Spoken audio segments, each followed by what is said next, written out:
Hello, everyone, and welcome to the 2022 Western Showdown, the largest international women's curling event in Canada this season. We're so glad you've decided to join us to see some of the top female curlers in the world participate in this event. My name is Jim Grundy. I'm the branch director of RBC Dominion Securities here in Swift Current. Our branch is not only a huge fan and supporter of curling in our community, we're so proud to be supporting the Western Showdown for its inaugural year. RBC is committed to working with our community partners to promote and celebrate vibrancy in sport in the communities in which we live. Thank you to everyone from the Western Showdown team for putting together this amazing event. On behalf of RBC, enjoy the tournament.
We asked Saskatchewan what they know about 5G.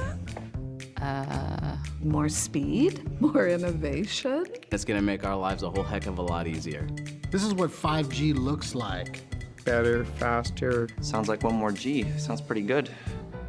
I don't know what it means. All you really need to know is the future of 5G is here and will continue improving through investments in network technology.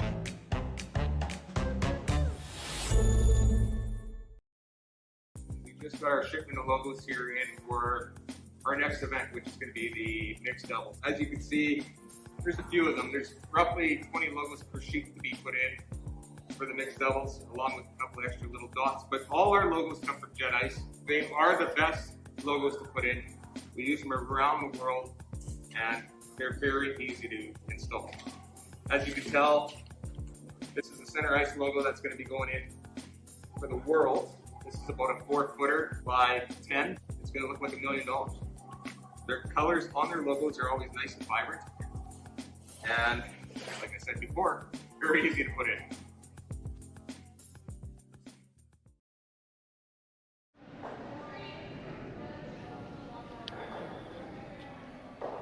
All right, good morning, good afternoon, good evening, depending on what part of the world you're in.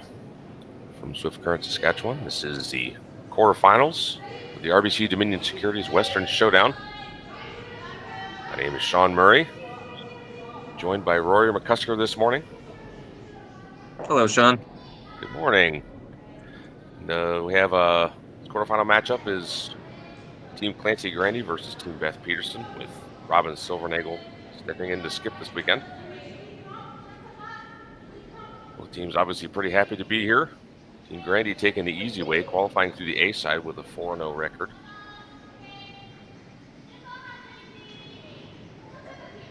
Yeah, I was able to watch the C qualifier last night where Team Peterson looked really good. They were getting really specific results out of their shots. Every hit and roll, tap, freeze was just executed nearly perfectly.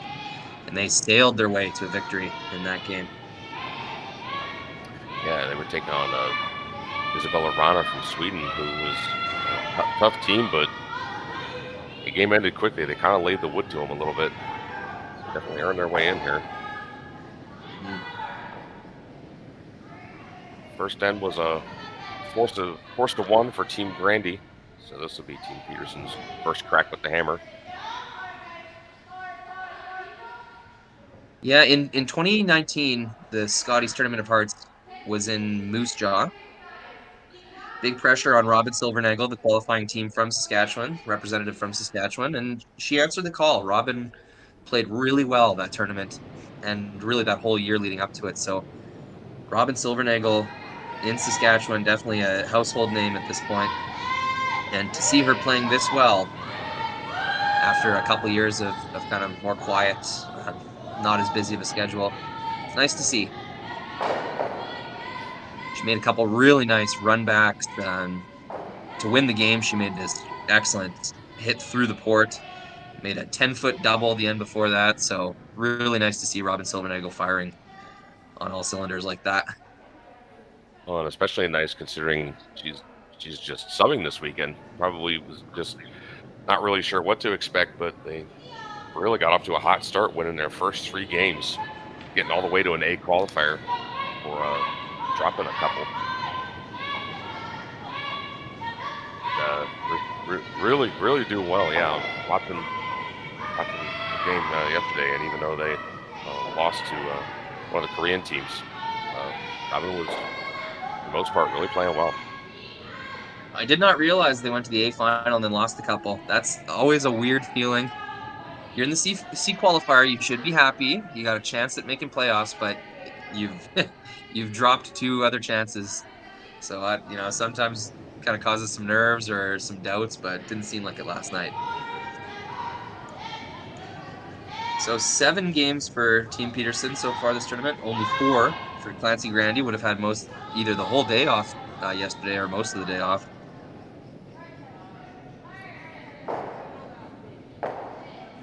Get some R&R. I've always wondered what's more important, to kind of stay hot or to get some rest. My father's always told me it's always better to get rest. I think there's some value in getting those extra games in. Maybe understanding the ice and the rocks and your own throws just that much better. Yeah, I think it depends on some teams. I think there are some teams that would prefer to come in sort of having played more games, just gotten more ice time. But sometimes you go through, win on the A side, and then you kind of sit around for a day. I've seen it on occasion where you can come out a little bit flat. Not every time, of course, but it's been known to happen. We'll see if anything like that maybe comes up this game. So it might depend on how well behaved you are on your day off. If you're having a picnic and having a nap and kind of hanging out with the team, that's probably a good thing. But maybe some teams get a little distracted, go to the casino or something like that. Yeah, some teams might actually try to. If you're in an area with multiple clubs, you have the whole day off, they might actually try to go somewhere and get a little practice time in just to keep focused on the ice.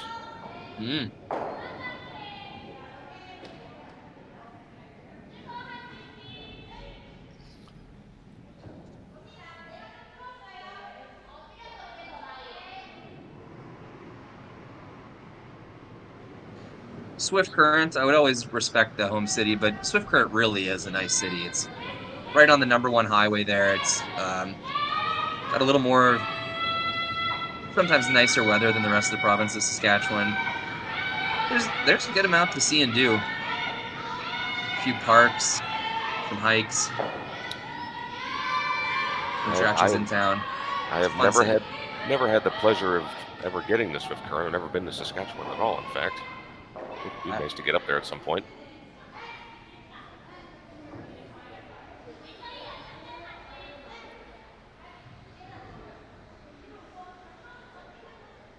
So Team Peterson with the hammer here. Down by 1, looking at a force 2. They have their corner guard in play. Nice come around. Doesn't quite get buried. Team Grandy still needed to chase it. Yeah, that call makes a lot more sense knowing that Peterson has hammer. I had it on the wrong rocks there. Sorry, audience.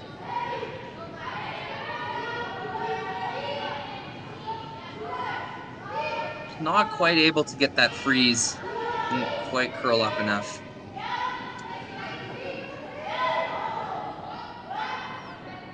Still, there's some potential here for Team Peterson. They got a tight corner guard. And they're not looking at too dangerous of a situation in the forefoot.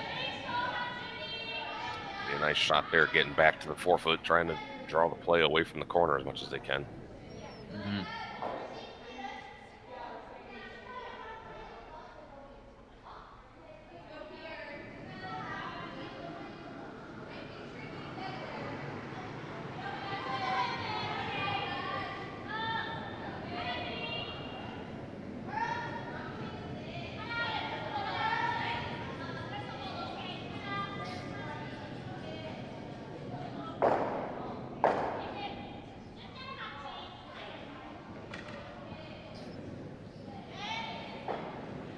Talk briefly about just going under the corner again, ignoring this rock, but I think I don't mind this call.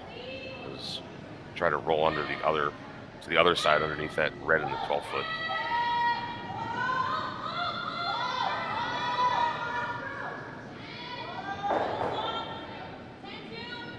Makes the double. Doesn't roll anywhere.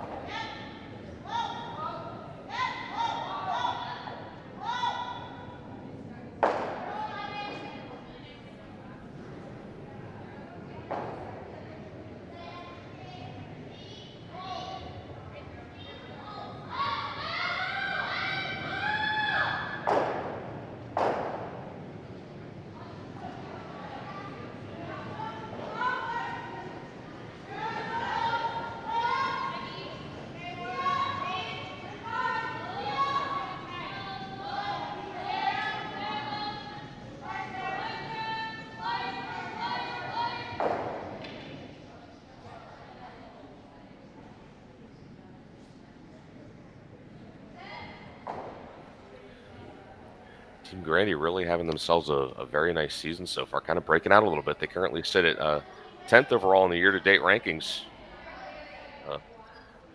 come through hot in this event.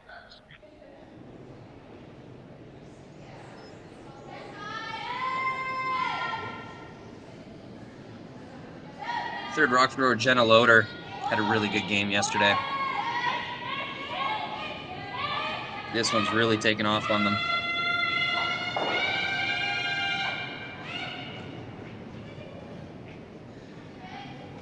Gonna end up in a troublesome spot for Team Grandy.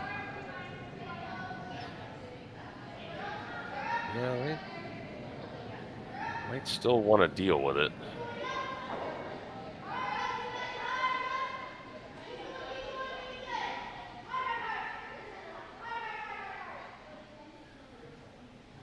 Got quite a bit of space between those reds to send it through.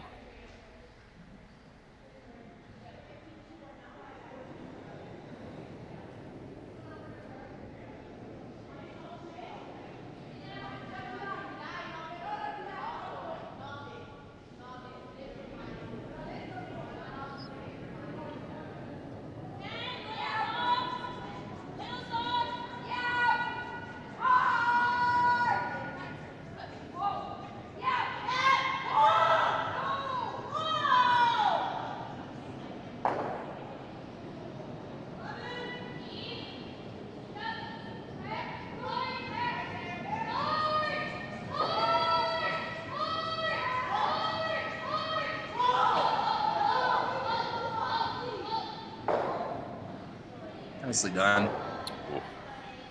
Can't really do much better than that. Robin, I'm not sure has much choice but to just play this double on the center. Open things up for her last one. Yeah, Team Grandy pretty effectively keeping play away from that corner guard setup. And yeah, with Robin's first here, she's going to have to give up her dreams of counting two along the wing.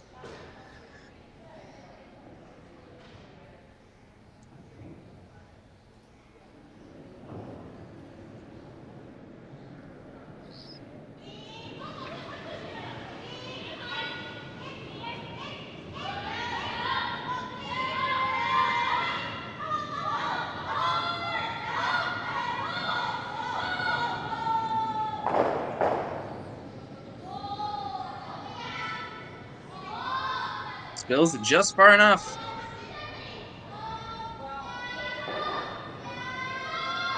Isn't quite able to remove that one from the rings, but doesn't really change much for either team. That was always about opening it up. Grandy was pretty much always going to be hitting this rock. Yeah, now that I think about it, if they would have fully removed that, is there rings around the nose of this rock? Meaning, if Grandy hits this on the nose, is she going to be in the rings? It's hard to tell. It's close.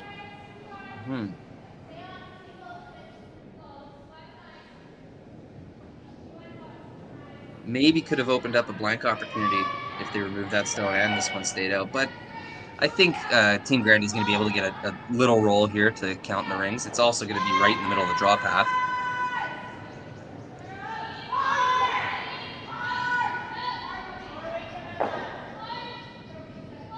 Clancy Grandy trying to make Robin Silvernagel play a shot against 3. Stays right there. That looks like that's on. I think it is. Got that sort of, I'm not sure what the word is to describe that physical motion when a rock hits another rock. It kind of... And it just kind of creeps forward just a little bit. Yeah, exactly, yeah. I don't know the term either, but I know exactly what you mean.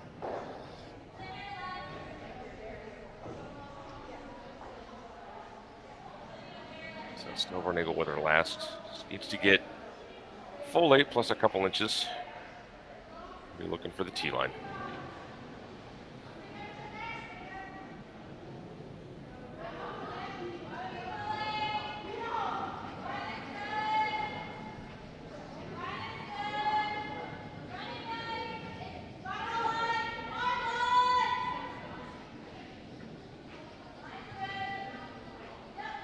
Sweeper's on this the whole way. Yeah, really hammering it. Good job getting that by and getting that there. Well done. So that's gonna tie the game up at 1-1. In the third end, Team Grandy will have the hammer. We'll have that when we come back. Sasktel Be Kind Online wants to stop cyberbullying. Want in on the action? We award up to $1,000 for youth initiatives that help spread kindness and prevent bullying. What great idea do you have to help stop bullying? Sasktel can help. Go to BeKindOnline.com and apply for a grant today. Together, we can make a difference.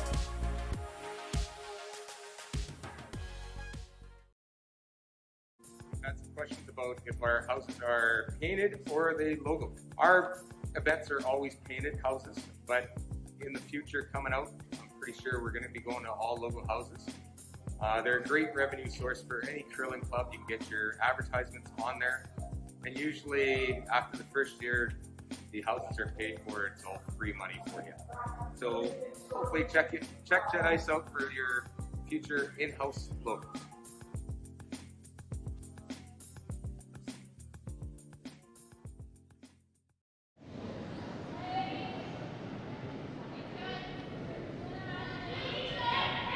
Underway in end number 3 of this quarterfinal match between Clancy Grandy and Team Beth Peterson of the RBC Dominion Securities Western Showdown in Swift Current, Saskatchewan. This is Sean Murray, joined by Rory McCusker. Rory, pretty good game so far. A lot of back and forth, some really nice shots made by both teams.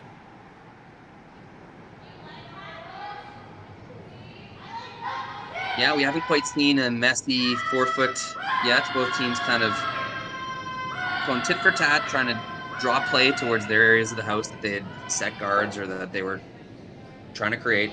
We'll see 2 guards coming this end, so stage is set for a good offensive end.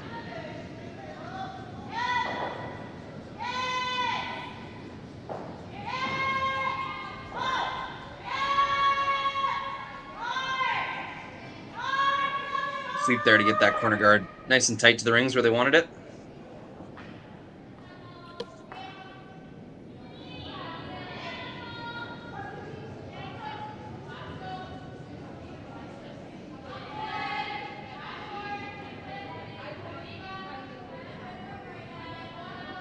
Ice seems to have a pretty good amount of finish in it this morning.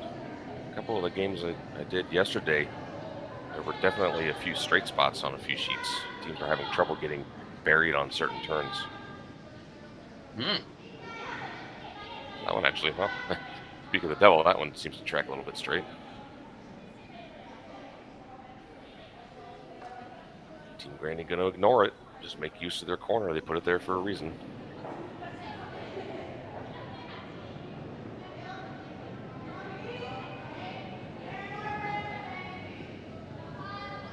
Yeah, Clancy Grandy kind of thinking to herself, okay, we'll deal with that later.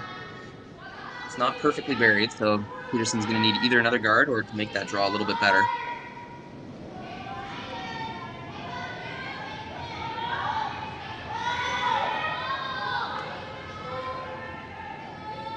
Well managed by the sweepers there.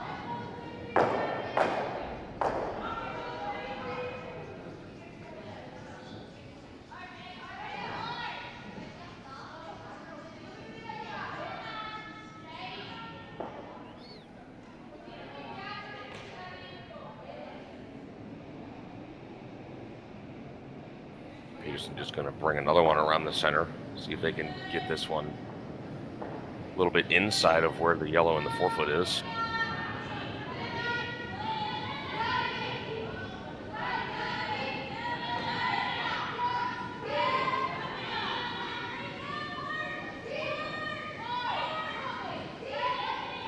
Just gets it by.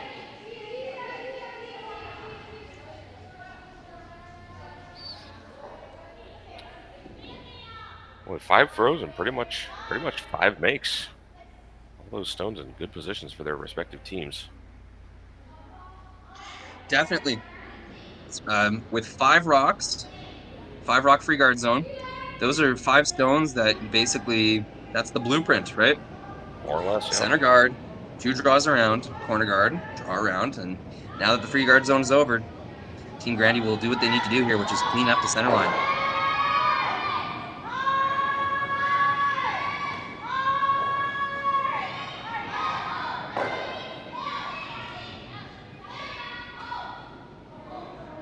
Would like to have caught one of those yellows on the way by, but still taking that guard off is mission number 1, and that was accomplished. So Peterson has to put that back.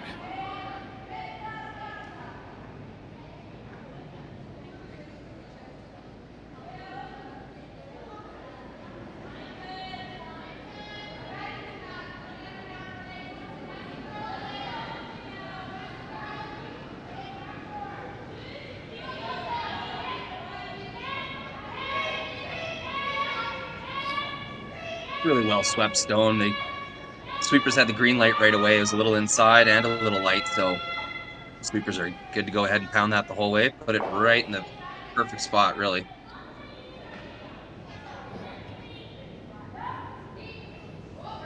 Since it's a little higher, it makes the run back a little bit harder. Margin of error gets smaller the further there it is.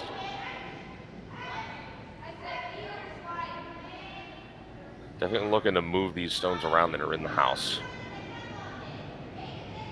Third rock thrower, Kayla McMillan.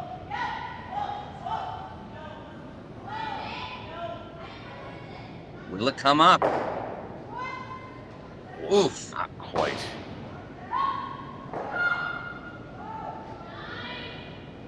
So close. Second and third in these types of ends, second and third have about 3 safe cracks at making a double or triple.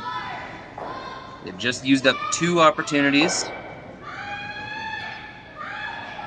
Well, kind of an unfortunate result where that rolled to. That sort of takes away the in-turn draw path and any direct access to shot rock with a center guard there. So that stone could be a little bit problematic for Team Grandy as this end goes on.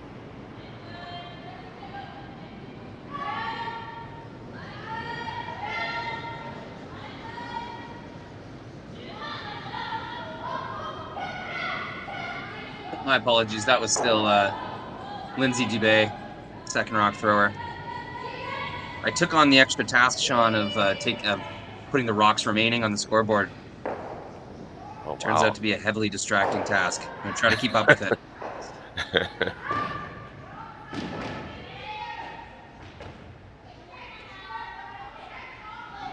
And that gets even harder, a little higher up here. Yeah, later in the end, you get really gotta make contact with one of these in the rings to ever bring that stone behind the corner guard into play. Again, so just an inch or 2 outside on all 3 of those run backs.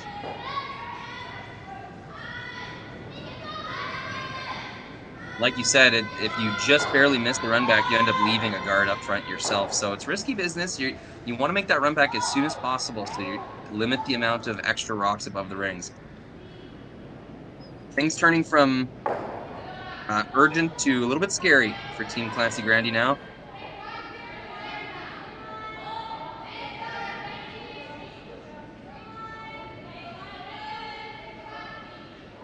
Sixth stone of the end for Team Peterson, line 2 down the center line. There's still an out-turn draw path available for Team Grandy, but really they're gonna try one more time, I think, to make an attempt at counting that red rock in the wings. The only way to do that is to clear all 3 of these yellow stones. The angles are there. Let's see if third rock thrower Kayla McMillan can make it happen. if you hit this just a little bit low side of nose to the left as we look at it, it gets there to scatter all 3 of these.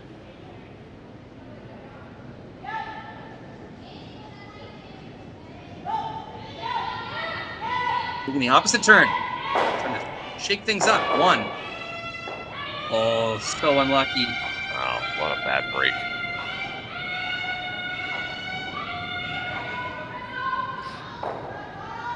So it definitely is an improvement. They'd rather this than what they were facing before, but to make that shot so nearly perfect and not remove at least one of the 2 stones in the rings, that's a really bad break, like you said. Yeah, just kind kind of been the story of the end so far for Team Grandy. Just a teeny little bit off 3-4 times in a row. The only nice thing is that where these rolled to, there is a double available on those yellows.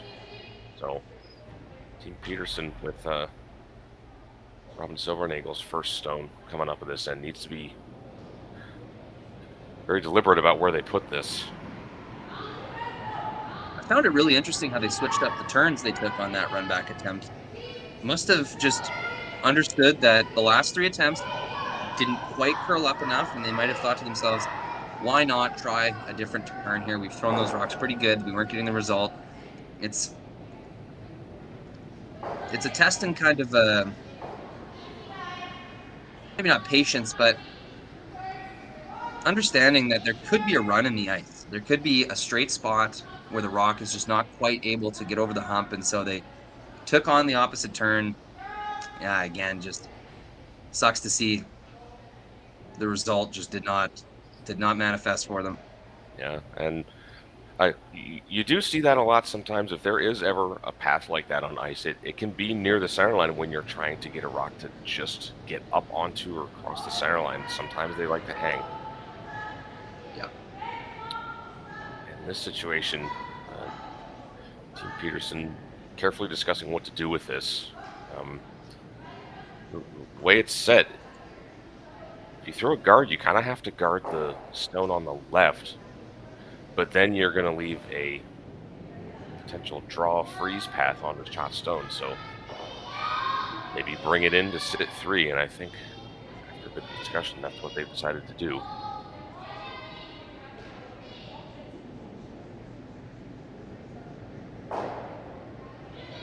Yeah, Team Peterson sensing an opportunity here. Intern path basically taken away. Even the wide path is gone. So they know with a well-placed stone here, they're going to choke off access to not only the 4-foot, but maybe even the 8-foot as well. But like you said, the other option is to attack, get another nut rock right in that scoring position, right in the top 4-foot button.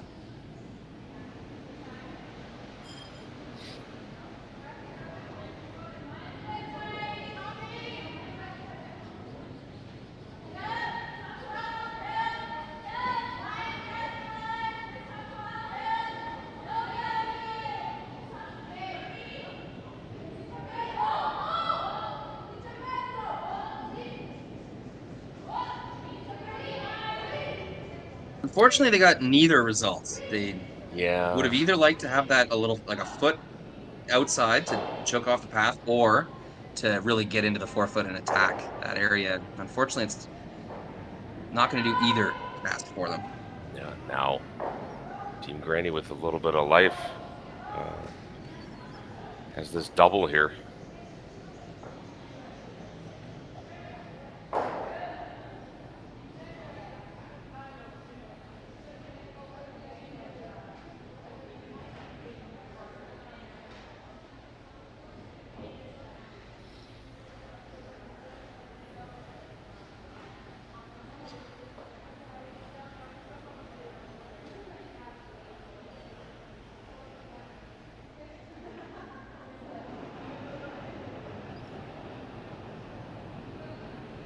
Big shot for the skipper here.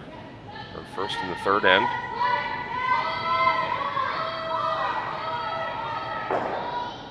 One, two. Let's stay though. Oh. No. Bad luck continues for Team Clancy Grandy. Just so close. Just not getting the results when they're really not that far off on these shots. That was a bomb too. That had a lot of weight. Yeah, that seemed to move a lot. Really sprung off of the target stone. Very lively house or rocks, or the Russ Howard striking bands, whatever you want to say. That had a lot of action.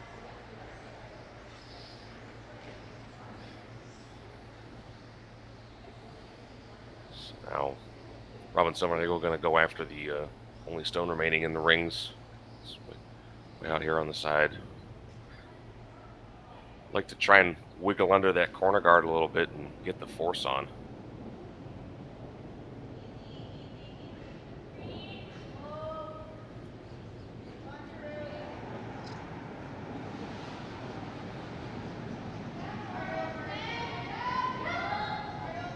makes you think, even if Robbie Silvernagel was able to make that previous draw, that double would have still been available. I think Team it Grandy depends would have on. still been able to. Yeah. It might have still been there, but it would have depended on where it ended up. Maybe if you sit kind of next to the shot rock in the 4-foot, I mean, it might still be there, but maybe the red would be open in some way. Yeah, I guess. Or- But I mean, even if it's sat right there, Grandy just makes the double a little thicker, ends up in the top 4. Yeah, and then maybe has some kind of a short raise or run back or something. But as it happens, I think the way this end played out, Team Grandy is really not too sad to have a blank opportunity. Oh, for sure. Looked really scary there for a while.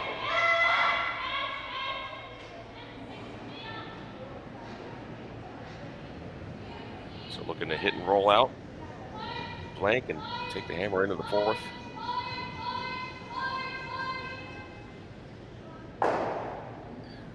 And no mistake. So the score remains 1-1. Team Clancy Grandy keeps the hammer going into the 4th end, and we'll have that right after this. Saskatchewan, you know Sasktel because we're everywhere. Because being everywhere keeps us connected to you. With Sasktel sponsorships, we get to be part of your community. We're here with you, and we're here for you. It's easy to get started. All you need to do is apply. Sasktel cares. Always has, always will. To apply for sponsorship, visit sastel.com/sponsorships.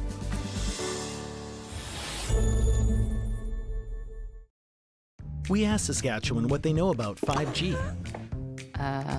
More speed? More innovation? It's going to make our lives a whole heck of a lot easier. This is what 5G looks like. Better, faster. Sounds like one more G. Sounds pretty good. I don't know what it means. All you really need to know is the future of 5G is here and will continue improving through investments in network technology.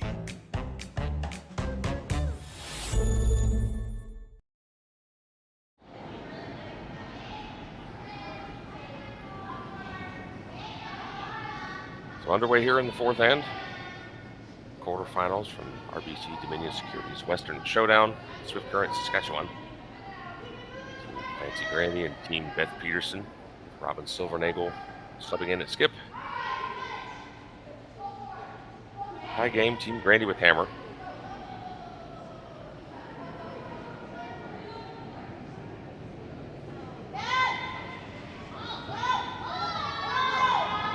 No doubt Team Grandy is going to go aggressively for a couple here. Always a good time to score a pair in an even end.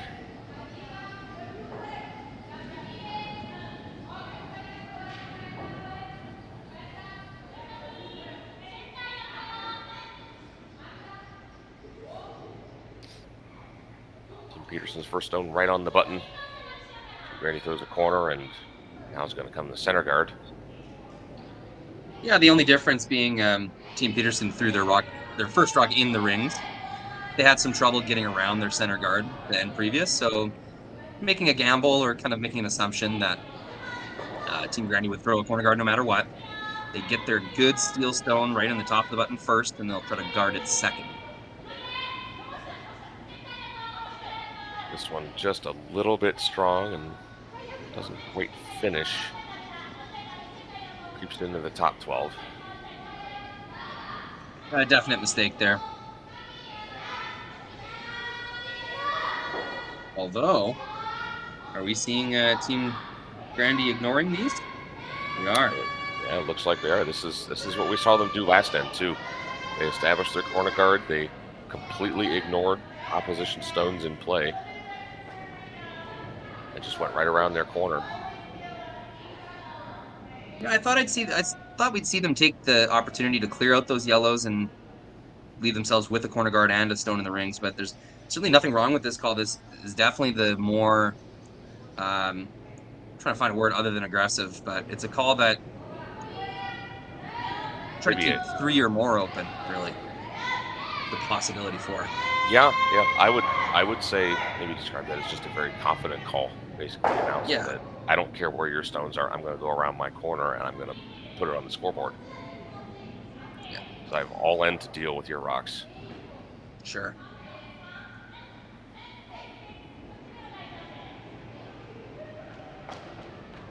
So that one not really getting under that guard is available for Team Peterson to remove. Assuming this is made and stays in the rings, I think you might see Team Grandy go ahead and hit something. It's a key role. You don't want to leave your stone behind the tee line, behind that center guard. It's really just going to invite Team Grandy to make some freezes. Rolling that back to the center lines. Good way to draw play back over. Absolutely. Where you want it.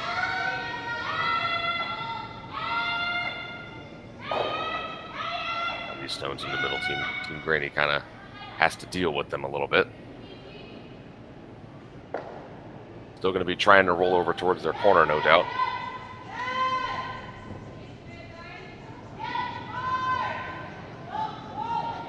Looking for a double.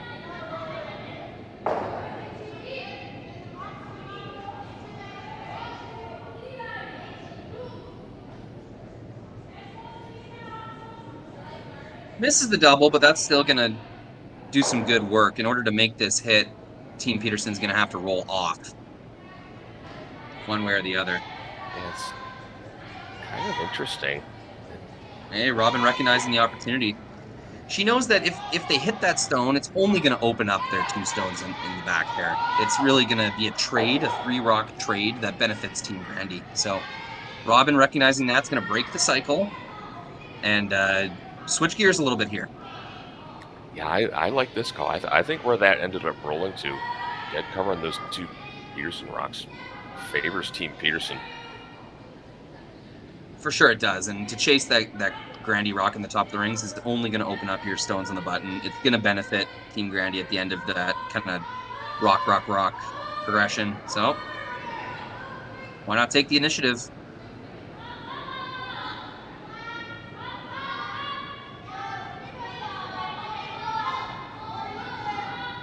A little bit under curl, but that's still a solid spot for second Lindsay Dubé.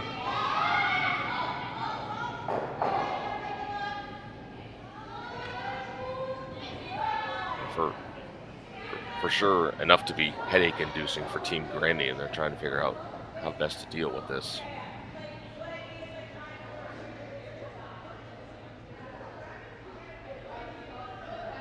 Pretty smart to leave that one in a kind of halfway, the 2 guard zone, instead of bringing it tight to the house as a 3. If we saw that a little tighter to the house, we might see Team Peterson take on a run back.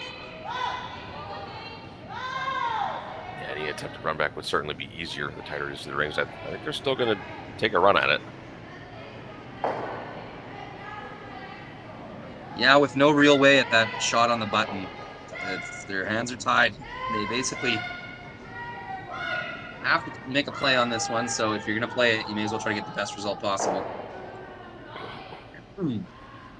Lots of danger here, though. They could peel off their own rock.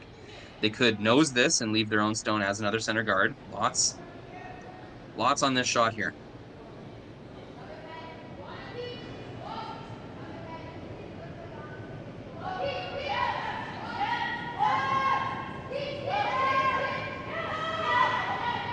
Must be close. Oh, that's just marvelous. Oh. So just for everyone watching there, we all know how impressive that was to see those rocks move, but really you were managing as a skip and as a thrower 3 separate stones that you had to hit within an inch or 2. I mean, the top one within a 1/3 of an inch to make all those rocks go bang bang like that. It's really just perfectly executed. Sublime shot. Oh, and to leave yourself partially buried under two center guards like that, I mean, that's just good stuff. Team Grandy really needed one like that after the close makes and misses over the last end or so. That was a big momentum shifter. That being said, Team Peterson doesn't mind what they see right now. 2 center guards and an attackable stone. They're going to make that attack and clear it out of the scoring area. The way the guards are set up definitely still favors a force or a steal.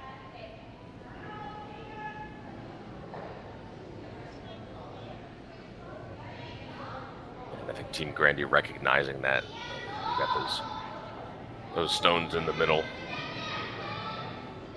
Figure it's late enough in the end. They might as well use them. So that's why they're going to be coming around the center here instead of going onto that corner. Yeah, even if they were able to take off those two, like a double peel type shot, it's still very likely that Team Peterson could fill the rings 3 times in a row and get their force that way. So Grandy understands that someone is scoring this end. May as well be them. And if it's going to be them, may as well be 2 or more points. That's right.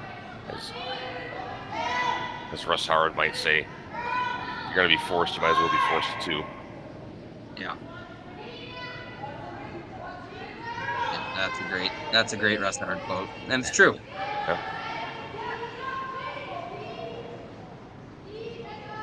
Drifting a little deep, though.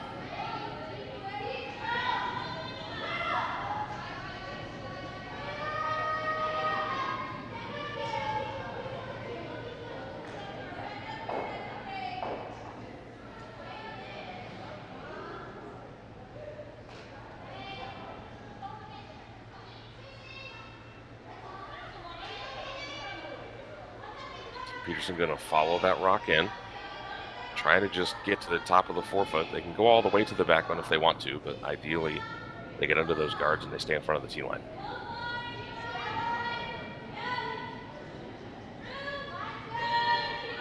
Definitely the wrong side of the weight to miss that shot for Team Grandy. They've effectively shrunk their own scoring area if Team Peterson can make this shot.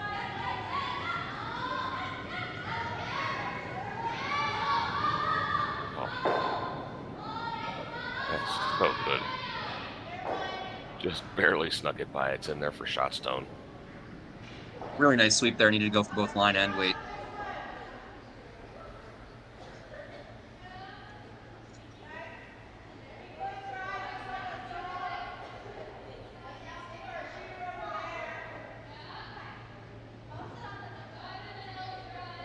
Oh, I both like this call and am a little frightened by it.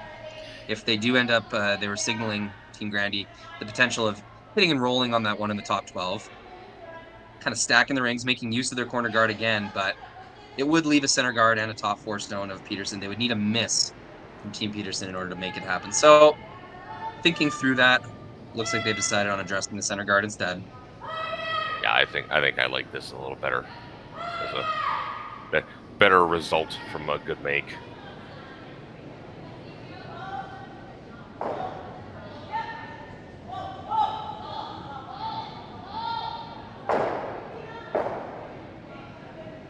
That's a good result. Yep. Opened up the middle a little bit. Like you said in the previous end, though, it's a nearly made run back, ends up being a bit of a nuisance, the shooter. That does take away an in-turn path. Makes it a little easier to effectively guard this stone for Team Peterson. Yeah, because they're basically just throwing a second guard. You don't have to be laser precise on where this is placed.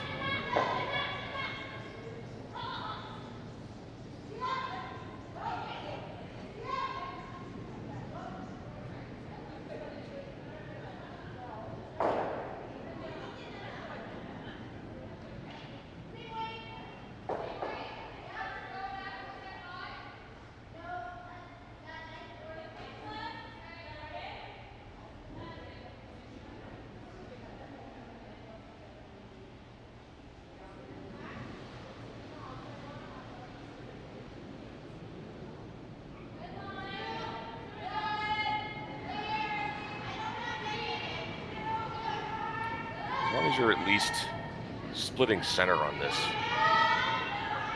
get the job done.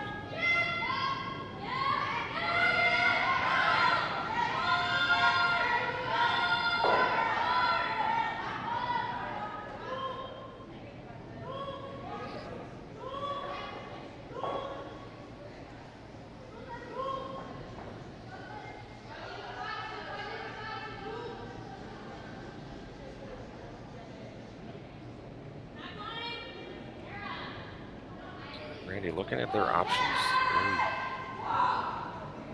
They want to make sure they at least score this end. 2 is tough. Not impossible, but tough.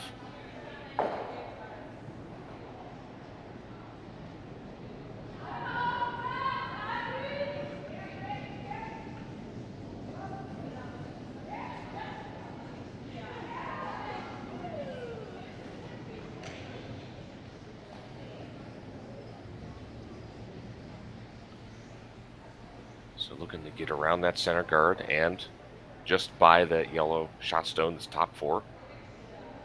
Grab a piece of the button, sit shot stone. See if they can get some sort of mistake out of Robin Silvernagel on her last.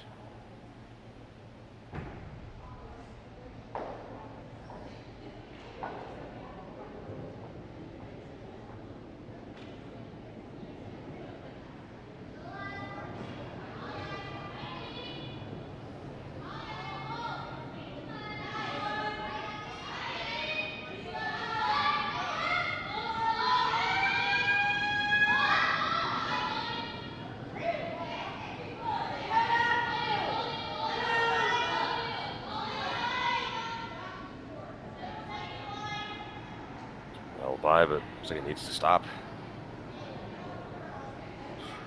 It actually ground to a halt pretty quickly.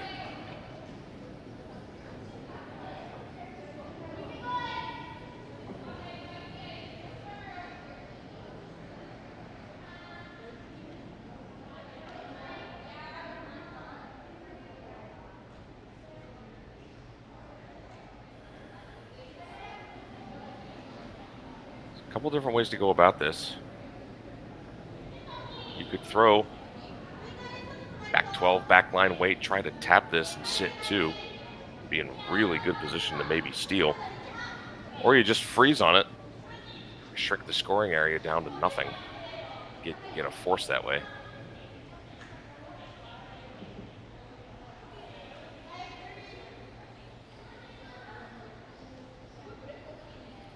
Based on the broom position, it looks like the freeze is the call. Just sit on top of it. Don't roll anywhere.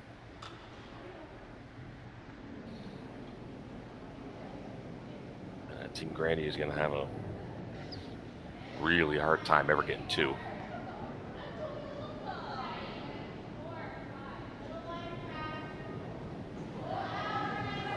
Even if it doesn't quite get all the way to the freeze, as long as it's in the way of this draw path, it'll still really complicate matters for Team Grandy.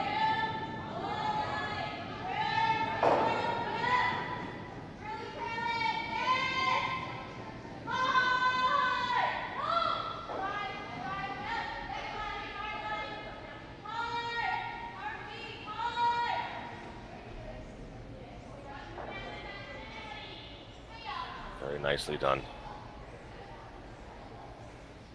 It's right to the nose. No draw path on that side. The only way Team Grandy could ever possibly get 2 is to come around very wide on the in-turn side. But right as we look at it from the overhead, try to grab a piece of the side of the button, but that is no picnic.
So it looks like the Hammerstone Grandy electing to throw the out turn, maybe try to just find a way to the side of the button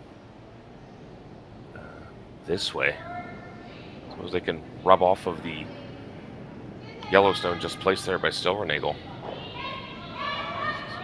Obviously a very difficult shot.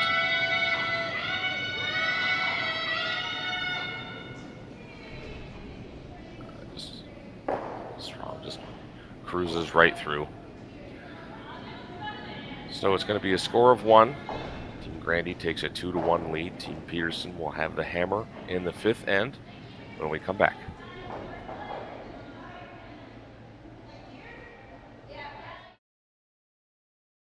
Hello everyone and welcome to the 2022 Western Showdown, the largest international women's curling event in Canada this season. We're so glad you've decided to join us to see some of the top female curlers in the world participate in this event. My name is Jim Grundy. I'm the branch director of RBC Dominion Securities here in Swift Current.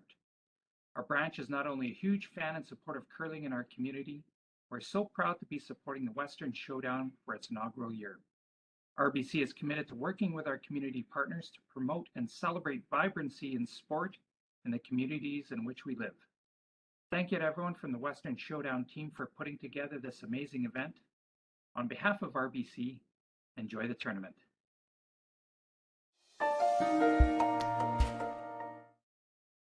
Sasktel Be Kind Online wants to stop cyberbullying. Want in on the action? We award up to $1,000 for youth initiatives that help spread kindness and prevent bullying. What great idea do you have to help stop bullying? Sasktel can help. Go to BeKindOnline.com and apply for a grant today. Together, we can make a difference.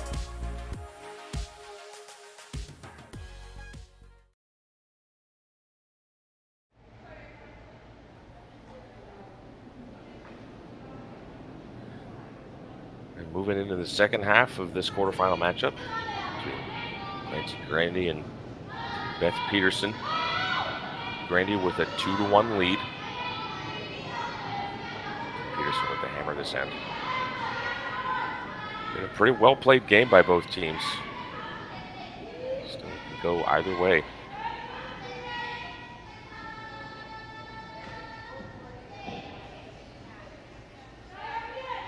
As we've seen several ends this game.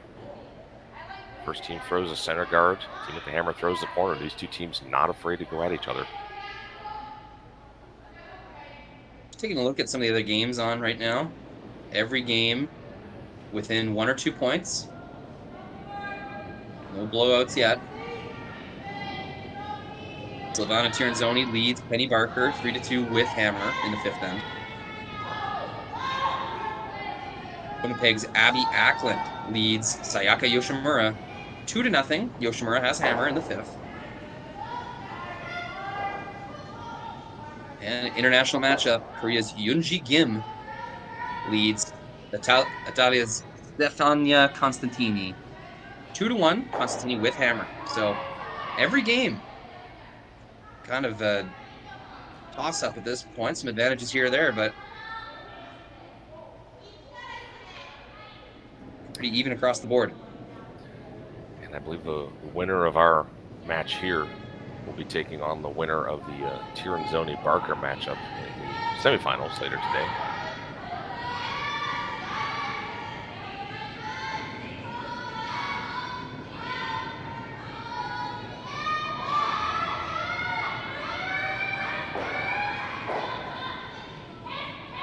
Tiranzoni dropped their first game, but 4 victories in a row have taken them to this quarterfinal. Team Tiranzoni, Sean, I was looking at their season record so far. It was something like 25 wins, 4 losses or something. It might have even been something like 30 wins. I'm going to look that up right now. That sounds about right. They're nothing short of dominant and have been. The pairing of Silvana Tiranzoni and Alina Petz has just been an almost unstoppable force. So I just looked it up. 34 games played, 30 wins, 4 losses, and that includes the loss earlier this tournament.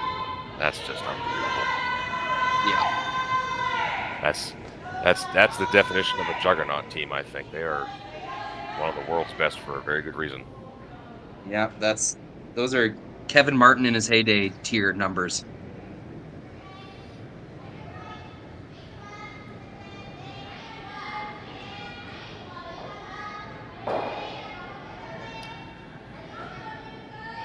Here in this Interesting end, 4-foot early on here. yeah, all the plays going towards the middle, and we're seeing a little bit of a stylistic difference between Team Grandy and Team Peterson. In the ends we've seen where Team Grandy has had the hammer. Typically they've ignored anything in the middle and have always gone around their corner, even when there's opposing stones in the middle. Here, Robin Silvernagel opted to go around the center.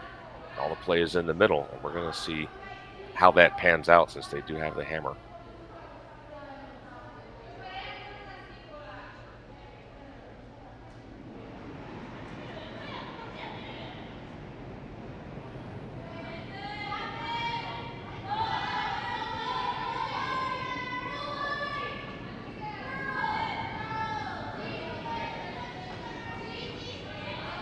Really need this one to make contact with something. Looks like it's just going to breeze right by. Heavy and outside, a killer combo.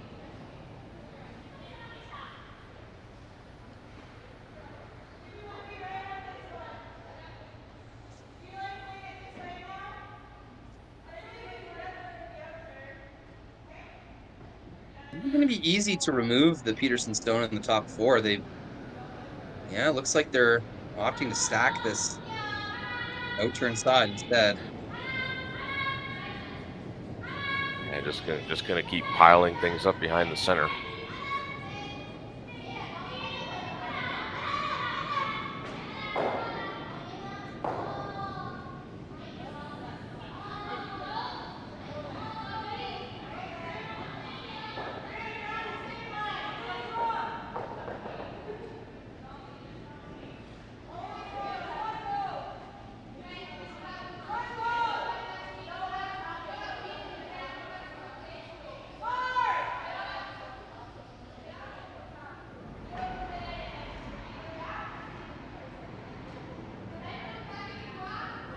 It'll get awfully congested for Team Grandy. I think they would do well to start cleaning up the middle a little bit here.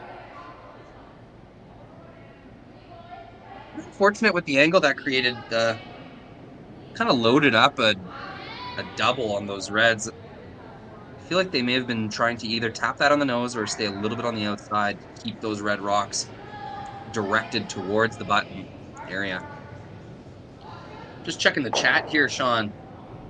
Steven Sparksman mentioning Grandy's having a great start to the year. The third was the losing skip in the BC Scotties final. So Kayla McMillan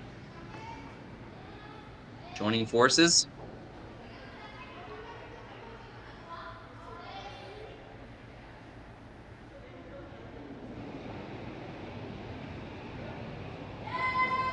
I'm sure with these two Canadian teams, we have quite a few friends and family watching on the stream. So hello to the fan page watch parties of both Clancy Grandy and Team Beth Peterson.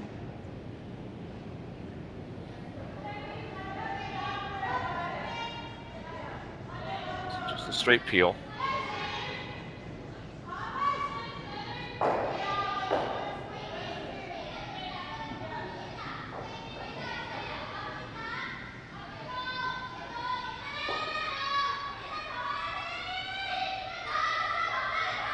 Notice Team Grandy giving really not a lot of ice. Might be adjusting to their positive releases or you know, just a tendency in throwing, but they're definitely taking a little less ice than Team Peterson.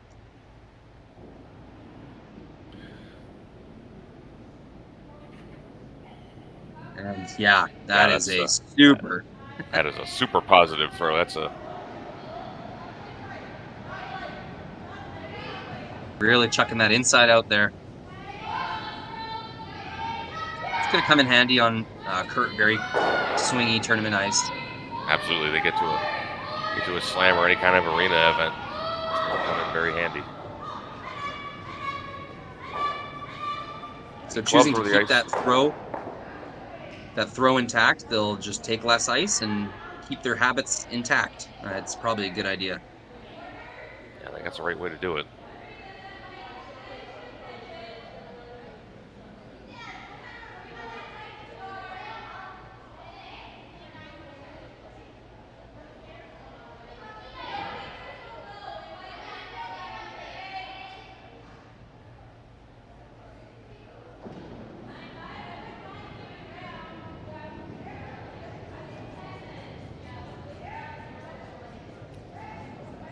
So it looks like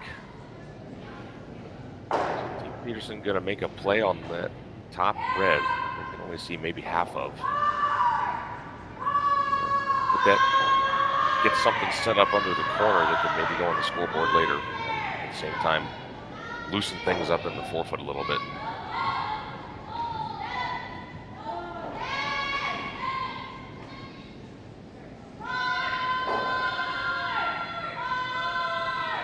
It's wrecking.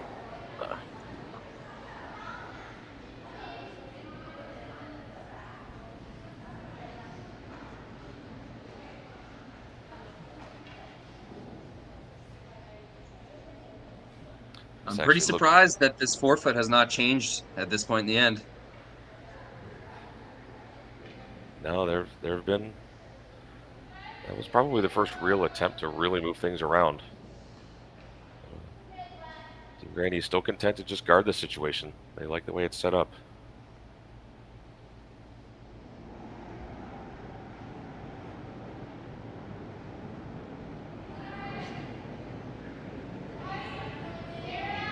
Very, very positive in-out motion on those. Still run for a long time.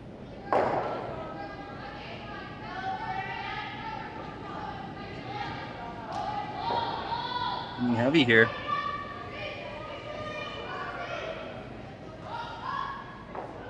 Pretty surprising considering she just threw that shot. That looked like a little bit less ice to me, I thought. It seemed like tight ice even for the way they throw. Yeah, she did end up a little outside of where they wanted last time. Problem with that one ended up being it coming deep. Now some granite's going to get moving in the forefoot.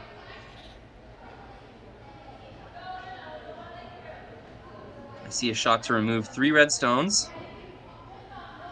Bashing this one into the pile of reds.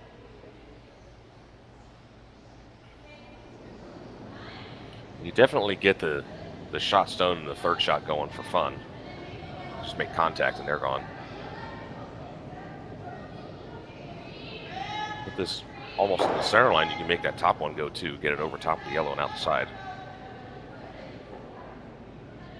Think there might be a drag factor that keeps the stone on the button from moving? Very well might be, yeah. Or if it does move, maybe it just doesn't move quite as far. We're going to see. Will they get enough? That's going to work. Yeah, creates a little bit of room.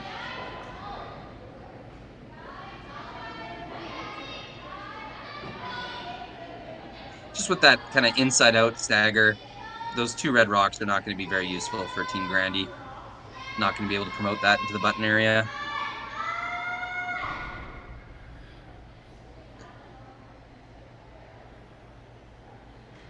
Clancy Grandy's going to have to be careful to not roll out here.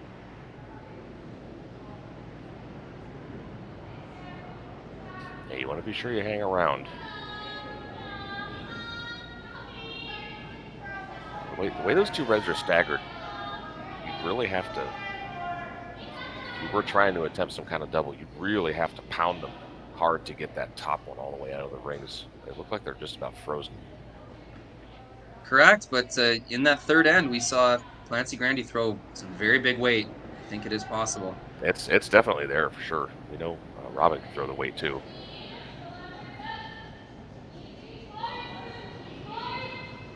First things first, got to hit this and stick around.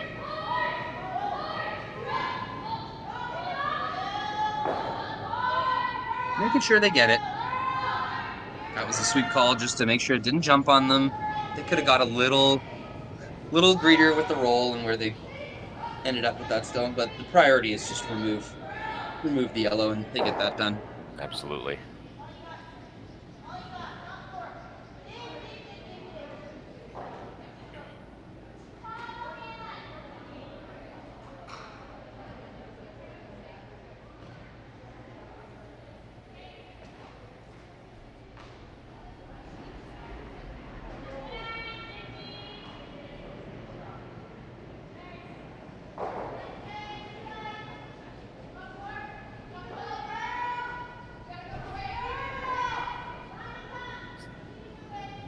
Team Peterson looking at trying to still manufacture a potential 2 out of this. I don't think you can just draw into the corner. You won't be shot stone.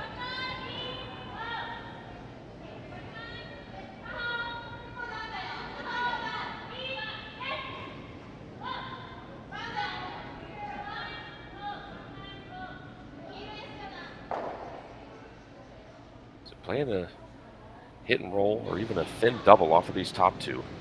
Try to clear a couple.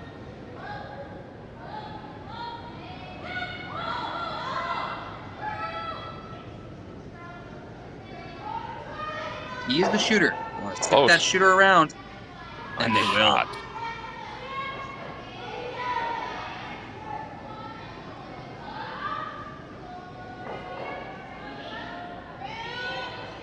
It's a pretty thin angle there that Robin Silvernagle needed to achieve, but makes it look easy. And now all of a sudden with that shot being made, that stone that has been sitting there pretty inconsequentially hanging off the back edge of the ring could suddenly be in play here. Grandy needs to be sure she doesn't wreck on this. Yeah, this is a big shot. If she rolls out, it's a shot for 2. Very easy shot for 2. If she ticks the guard and doesn't get anything, it's a shot for 3.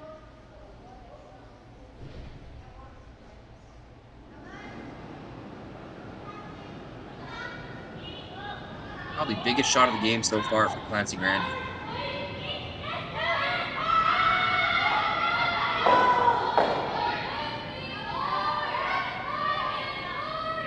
Oh boy. Really hanging there. Oh, I think they were surprised by how little that moved.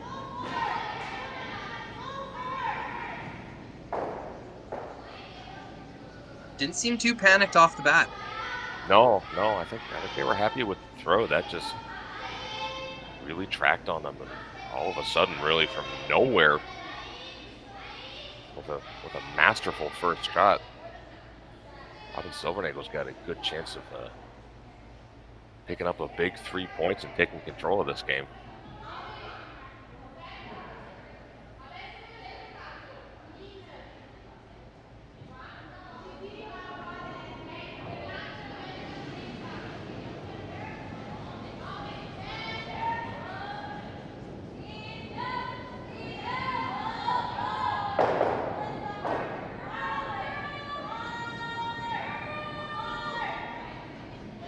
The hit isn't going to stay, though. Really spinning. No, that's gone. And that's... No, an uncharacteristic miss. Yeah, a couple of little mistakes there at the end, but at the end of the day, it's going to go in the books as 2 points for Team Peterson, and they take the lead in this game 3-2. And Grandy will have the hammer back in the 6th, then they're going to try to get those 2 points back. We'll see how it goes down right after this. Just got our shipment of logos here in for our next event, which is going to be the mixed doubles. As you can see, there's a few of them. There's roughly 20 logos per sheet to be put in for the mixed doubles, along with a couple extra little dots. But all our logos come from Jet Ice. They are the best logos to put in. We use them around the world, and they're very easy to install. As you can tell, this is the center ice logo that's going to be going in for the world. This is about a 4-footer by 10. It's going to look like $1 million. Their colors on their logos are always nice and vibrant. And like I said before, very easy to put in.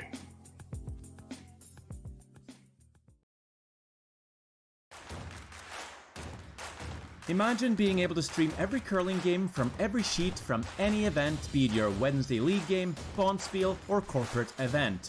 Curling Stadium offers an all-inclusive streaming solution featuring high-quality cameras, ease of use, great reliability, and minimal installation.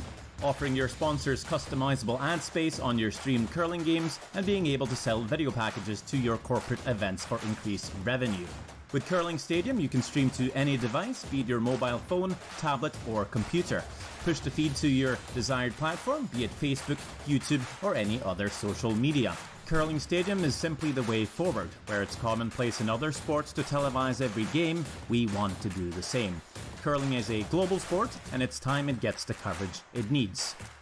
Make your curling club the next curling stadium.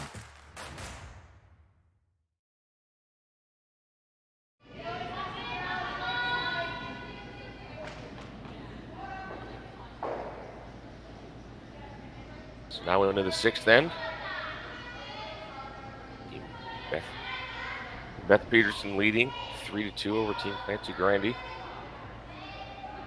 Grandy with the hammer and trailing for the first time this game. Lots of back and forth that last end. Peterson with a decent chance of getting 3. They only get 2 out of it. That was that followed a complete flash on Grandy's last one.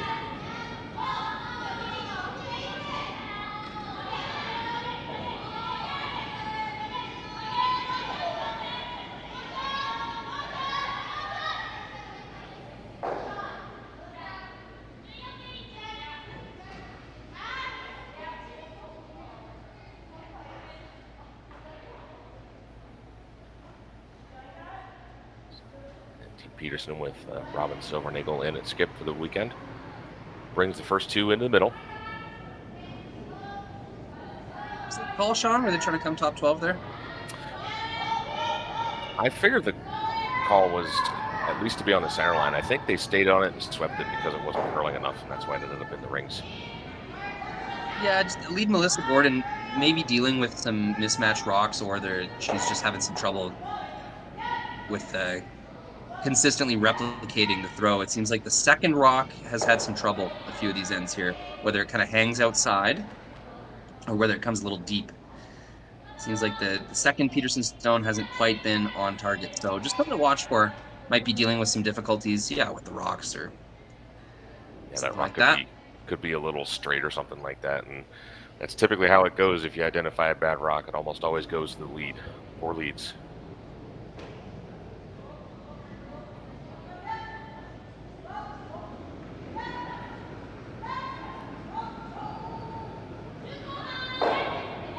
Nicely executed hit and roll on that, gets under the guard.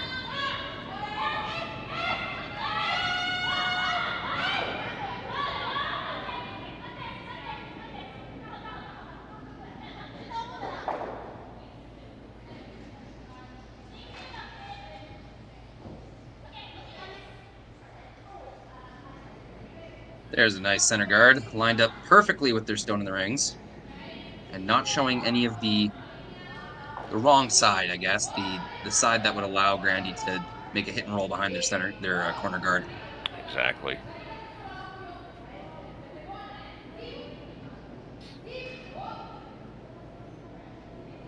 Could make a play on that guard if they wanted to with the free guard zone off, but electing to go a little aggressive and play the come around freeze.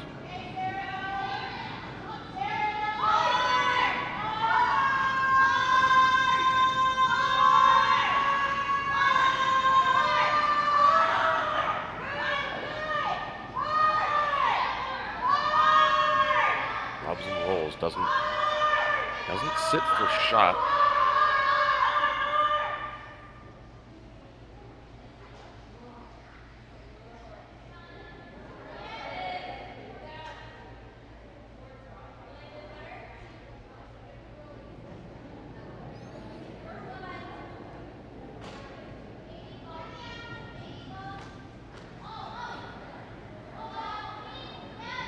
Definitely be an aggressive call to ignore that red and just come around again. Especially not having the hammer, but that's what Silvernagle is going to go with.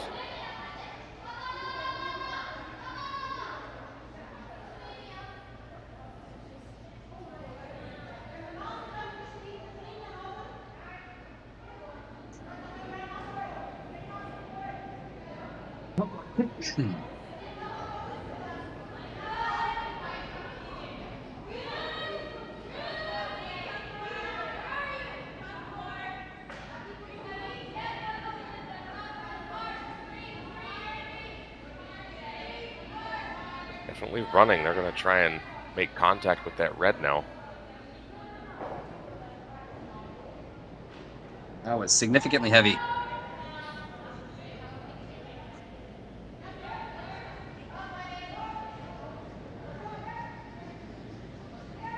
Yeah, Still, the center guard and the 4-foot favors Team Peterson. Yeah, they got the play in the middle, which is where they want it. Only slight issue. Both of their rocks are behind the tee line and basically form a little pocket there that Team Grandy can draw into. Scoring in the 6th end just becomes so important. I bet they really would have preferred that be in the top button, top 4-foot area, give themselves a chance at a steal. With a made shot by Grandy here, they might be looking at more of a force. That 2 runs a little strong.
Shot, taps that back. Team Peterson now sitting 2. Play being into the center definitely favors the team without the hammer.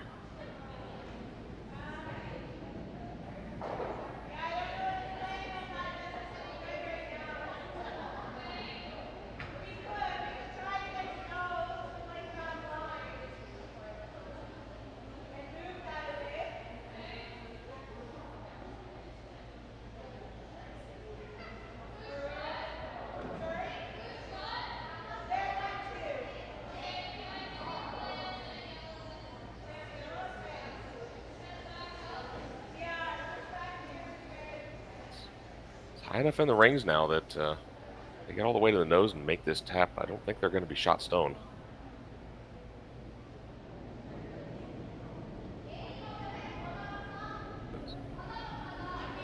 Scoring area getting pretty small. Try and score 2.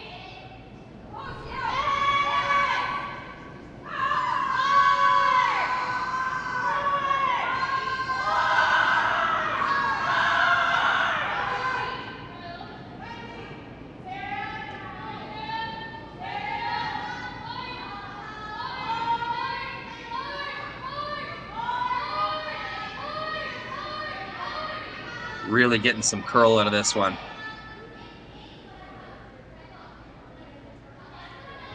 Would have loved to just tap that yellow rock a foot or 2 further. Get shot rock, but the positioning of that Grandy stone down the middle is perfect. It's going to be nearly impossible to remove. Yeah, that's not going anywhere. Under a guard, all kinds of catchers behind it.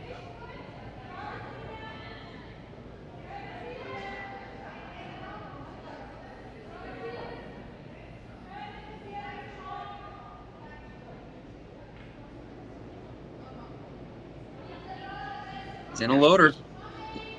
Just looking to drop another one in there. Ideally trying to get a little to the inside of the road. Just sit right there.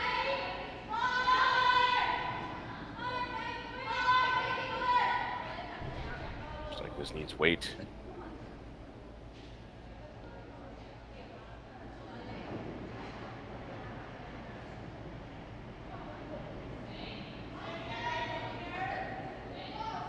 Still going to be pretty tough work to manufacture 2 points here.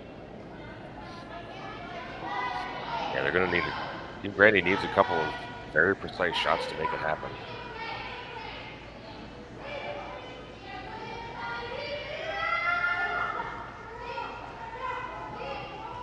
To get by the one that was just thrown, not really bounce off at all.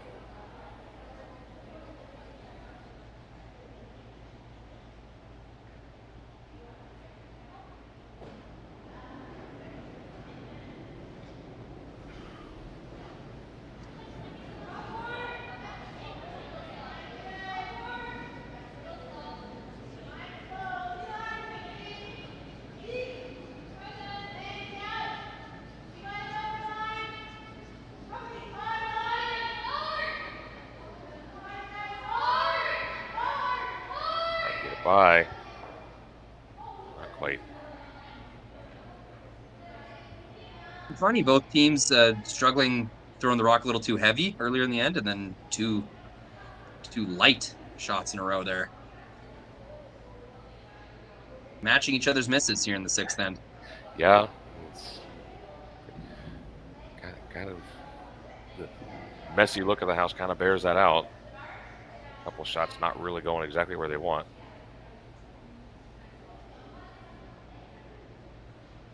But that red, even though it doesn't quite get there, it's still very usable for a tap up.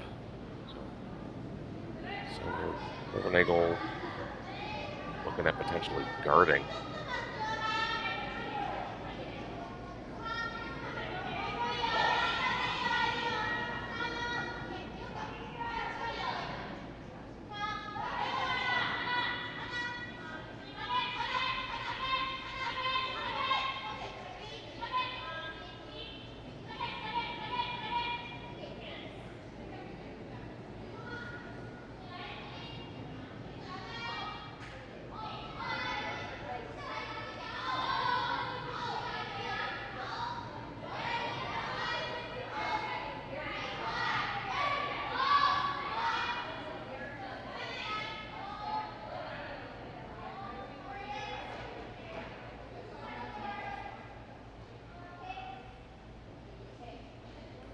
So just looking to place this in front of the red that was just thrown there in the top 12 foot.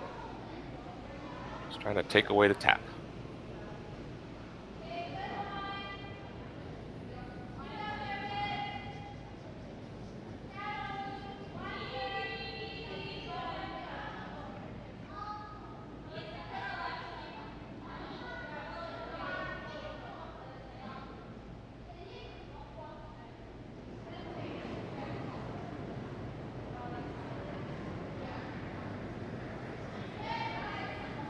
Not sure if they really took away that angle.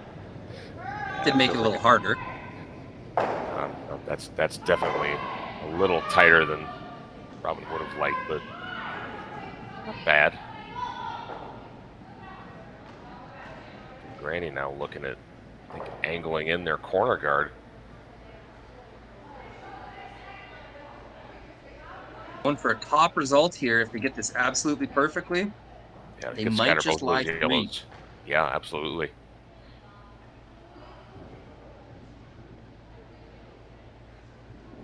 You're almost dead nutting that red. Not quite. You need a tiny little bit of an angle.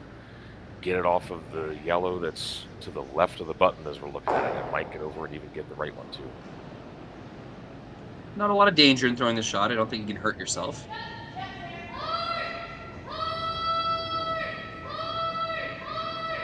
Really inside. Some frustration there from Clancy, and understandable.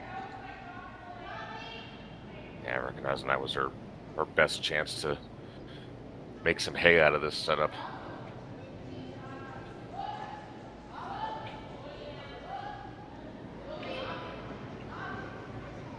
By rolling as she did, she also opened up that side one that she could potentially come off of, and that run is still there. So even though it was a miss last time, did open up a couple of possibilities for her last. And now Team Peterson and Robin Silvernagel have to debate how best to contend with those. Yeah.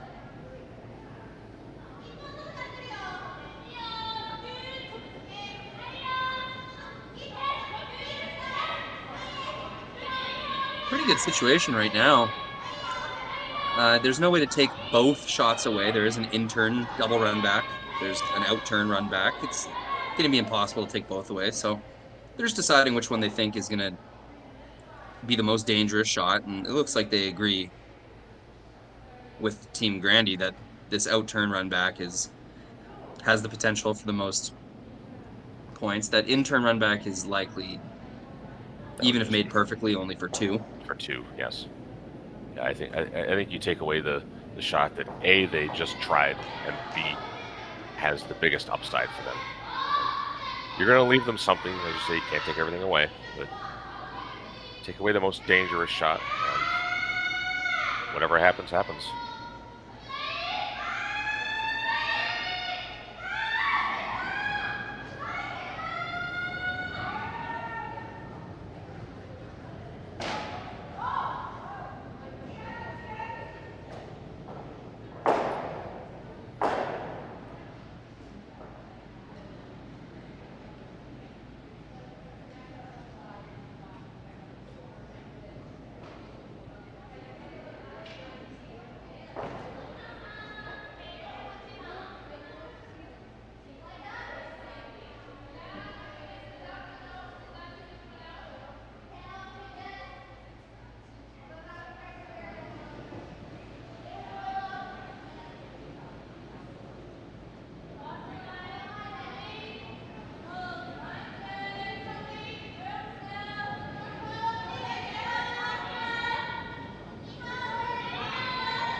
Looking to throw this guard all the way around.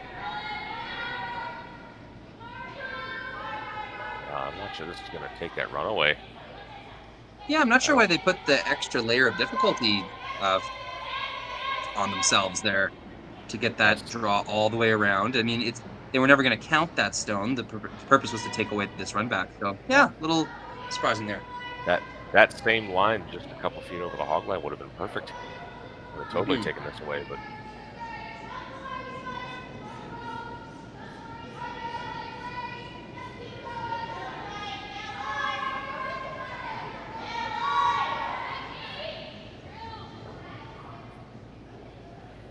We'll have to see if struck properly, if this is here for 3. It's a little bit of a different angle. The run stone is going to have to hit the red in the house at a little bit of an angle too, and might spin out on the 4-foot. So this may only be for 2, but it would be a very well-earned 2 for Clancy Grandy if she can pull it off.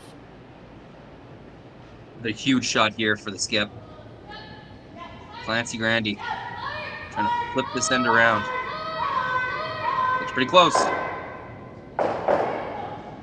Oh. How many times is this going to happen, Sean? Talk about a bad break. Just another so close to perfection and just not getting the ball. That's got to be so annoying. So the way it goes, we get a steal of 1. Team Peterson now has a 4-2 lead after 6 ends. And in the 7th end, Team Grandy is going to work once again to manufacture a deuce, and we're going to have that for you right after this. That's questions about if our houses are painted or they logo. Our events are always painted houses, but in the future coming out, I'm pretty sure we're going to be going to all logo houses. They're a great revenue source for any curling club. You can get your advertisements on there, and usually after the first year, the houses are paid for. It's all free money for you. So hopefully check Jet Ice out for your future in-house logo.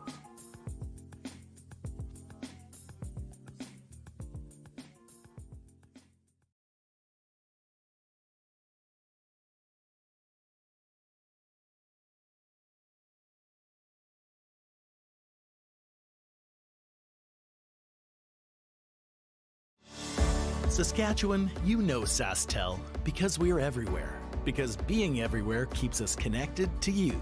With Sasktel sponsorships, we get to be part of your community.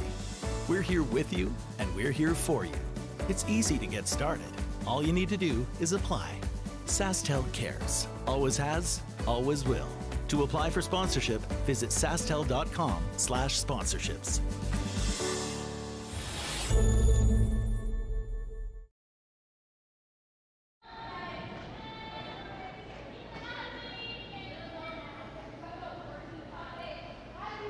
So now to the 7th end. Team Peterson leads Team Grandy 4-2 in this quarterfinal. The RBC Dominion Securities Western Showdown in Swift Current, Saskatchewan. Really interesting last end. A ton of rocks in play. A lot of big shots tried. Team Grandy so close on their last one to getting 2, possibly 3. Seriously, perhaps hitting the stone they were trying to run back a millimeter on either side of where they hit it, they probably at least score. But instead give up a big steal. Yeah, it's not the first run back attempt that was made nearly perfectly, but just the results weren't there for Team Clancy Grandy all game long, especially early on. Getting bit by that a few times.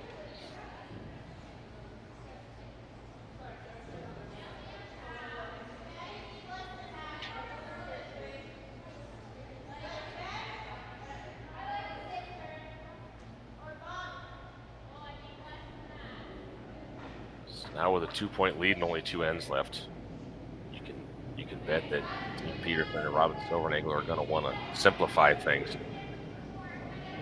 Going to the house first. You know Team Grandy is going to be going hard to try and get 2 or even 3.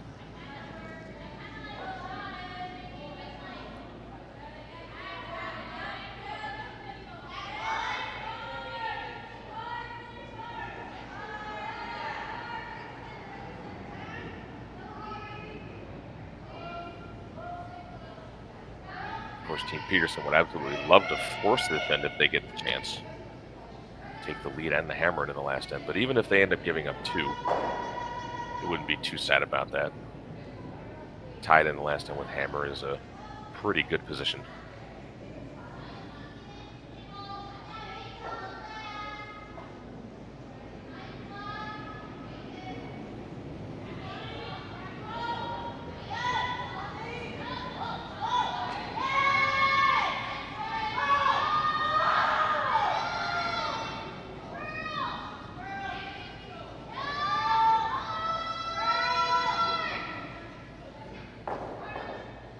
Really wide out here.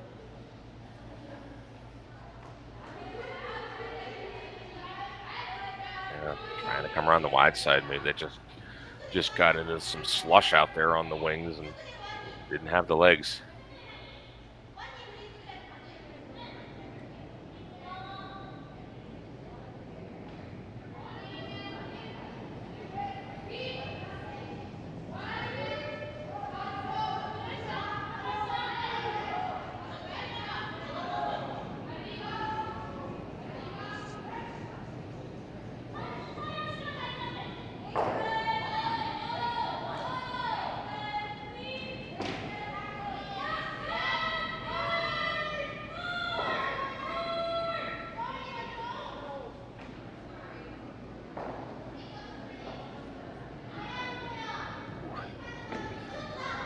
Not desirable for Team Peterson to wreck on their center guard. Now corner guards everywhere for Team Grandy to make use of.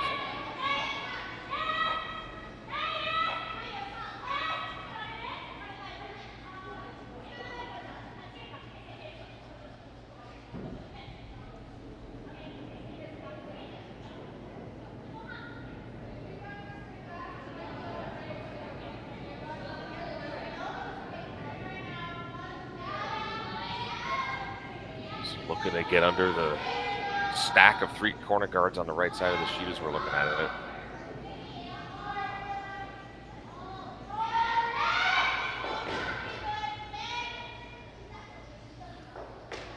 That just doesn't go anywhere. Weight wasn't bad, just really severely undercurled there. Didn't get anywhere close to buried.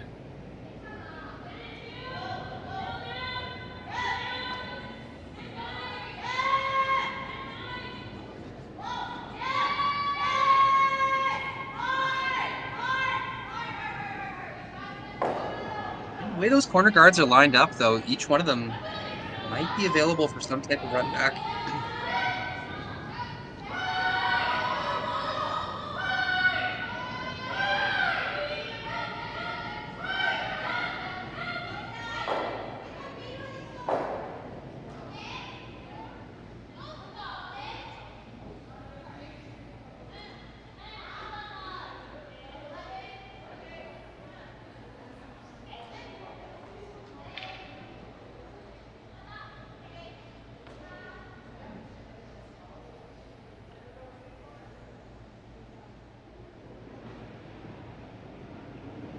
Opportunity here to roll behind those corner guards and B-shot rock.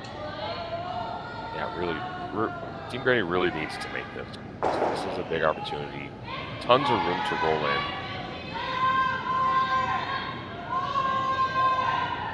Get some late finish. Won't be enough. Tough.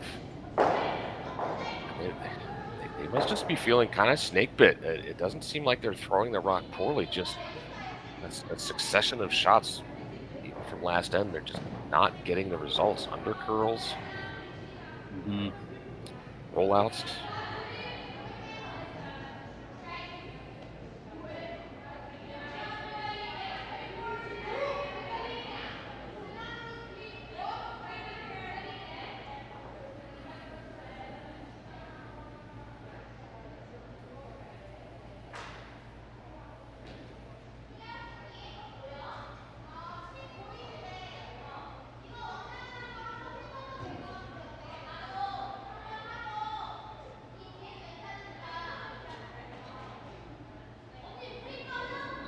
Peterson electing to play the come around.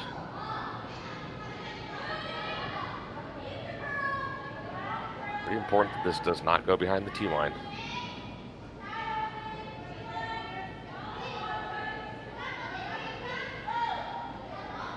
They're certainly on it the whole way.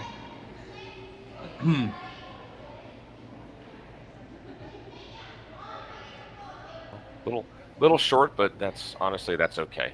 That's better there than getting under those guards and being behind the tee line, giving Team Grandy something to freeze to.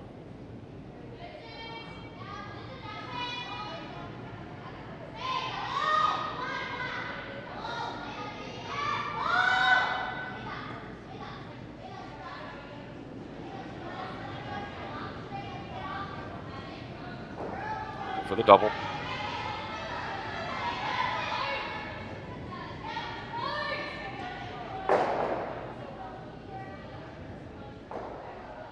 Nice shot. Yep, it's good that they were able to make their desired result happen there. No ifs, ands, or buts about that one. Made the double, stuck around in a good position.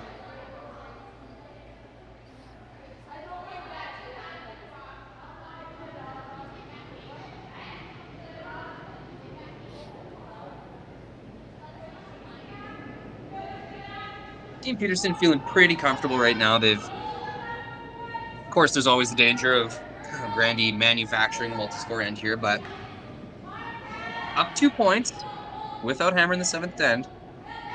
At the end of this shot, they'll be looking at no Grandy stones in the rings and a perfect roll executed by Jenna Loader there. That stone could very well allow them to potentially set up a force, because Grandy really can't afford to address it at all. Has to try and get under these guards and try to manufacture 2.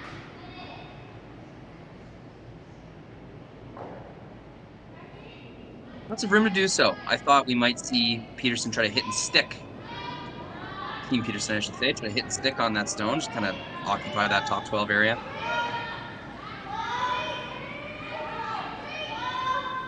That roll is going to more or less force a score this end. Team Clancy Grandy will try to make it a score of 2 or 3. Really hammering this hard. This is not going to get there. Some more weight struggles from Kayla McMillan.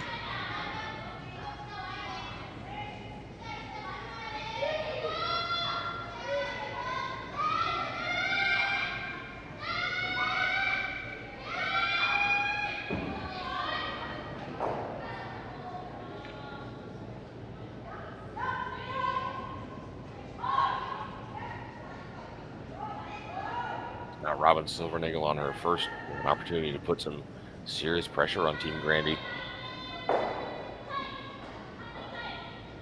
Definitely looking good to force, potentially even steal the way this is set up now.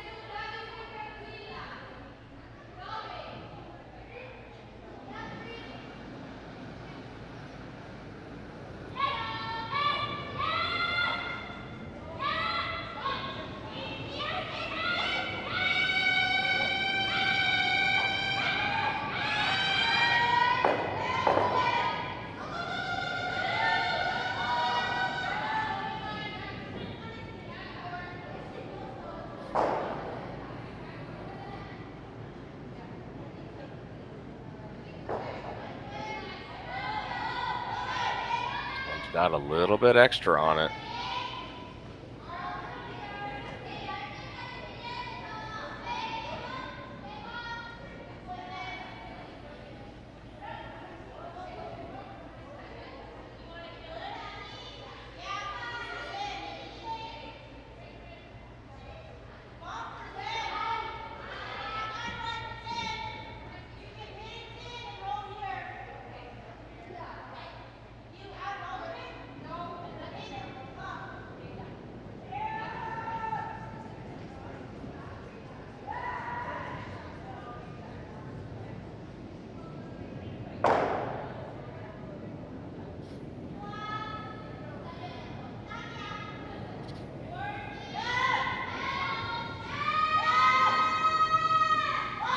Grandy's first stone of this 7th end.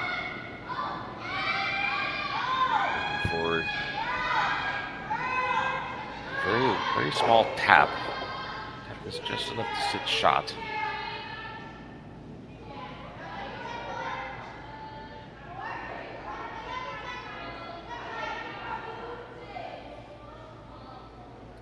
Just not moving. Yeah, really. They're just having a hard time getting a read on this line. I mean, Wait was decent, but just didn't quite finish where they wanted. And yeah, a bit of a regression this end. Team Clancy Grandy had many opportunities to lie stones in the rings, undercover.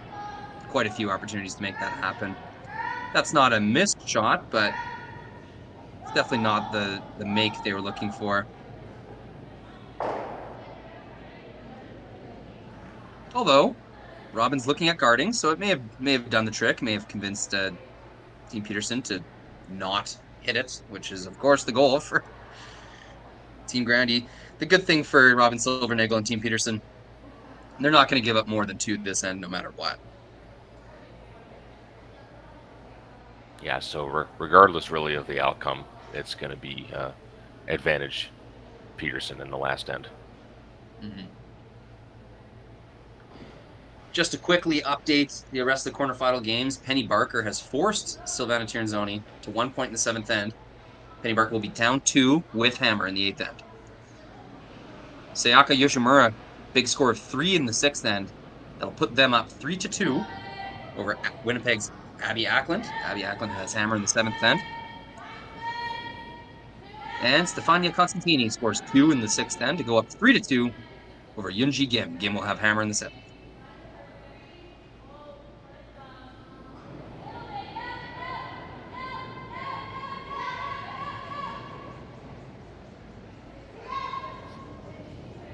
I don't know about you, Sean. I do not see a shot for 2. Maybe a super soft weight run back on that center red guard.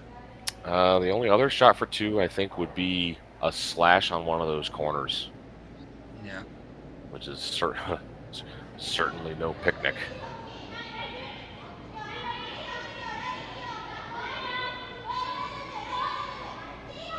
And that's what they'll line up here.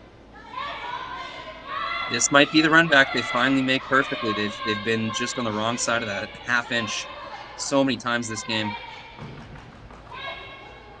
Yeah, I think it's really don't have much choice. You kind of have to take this on.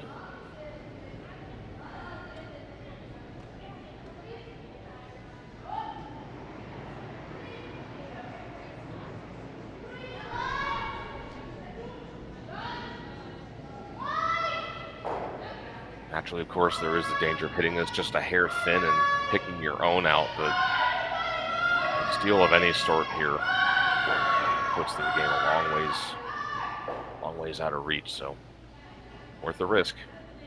Definitely, yep.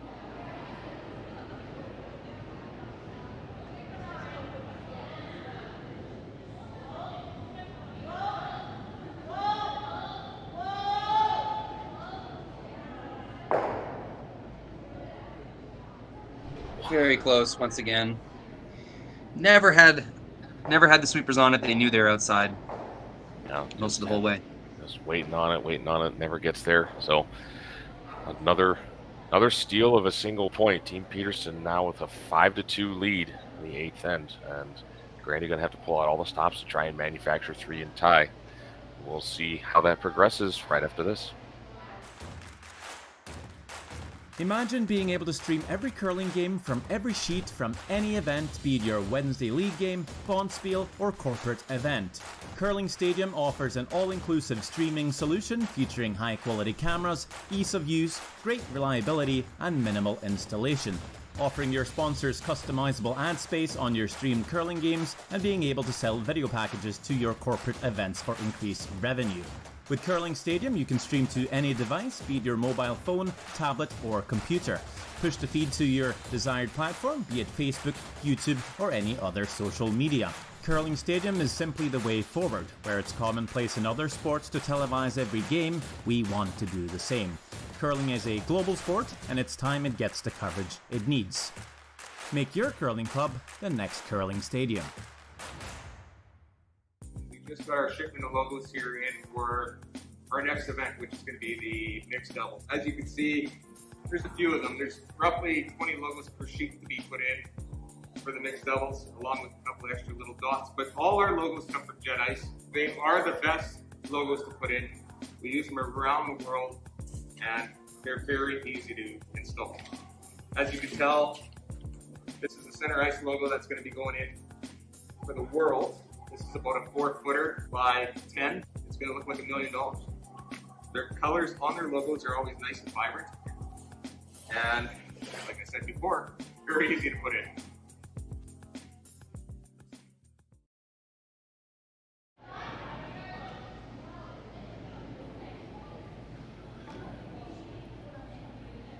So now into the 8th and potentially final end. This quarterfinal matchup between Team Clancy Grandy and Team Beth Peterson, with Robin Silvernagel skipping.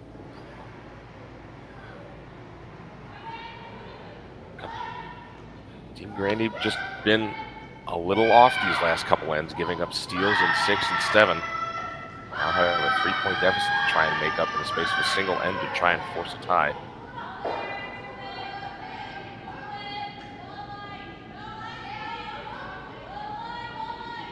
Five rock rule. It's very, very possible to set up a score of 3. Your execution really needs to be on point, and they're going to want to pick it up from last end a little bit.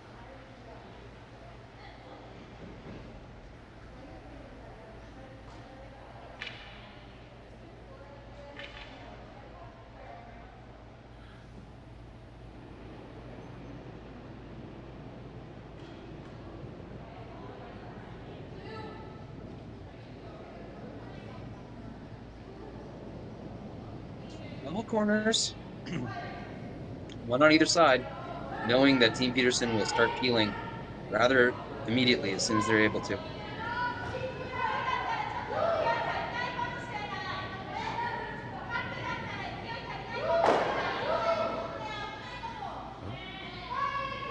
A couple of good corner guards set up. That's all you can ask for.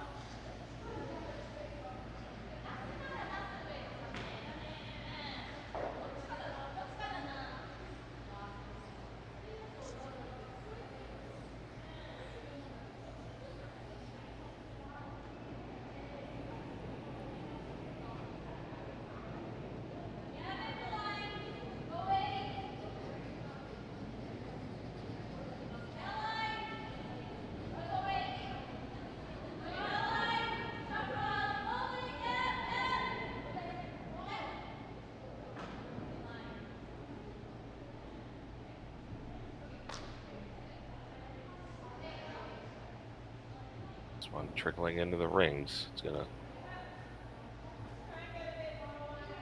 give Team Grandy some room to work with here. That really is a pretty significant miss. It's now Grandy can address this stone while staying in the rings. They can accomplish both their goals at once, clearing out the 4-foot and putting a rock behind their corner guard. Opportunity for a 2-for-1 shot here.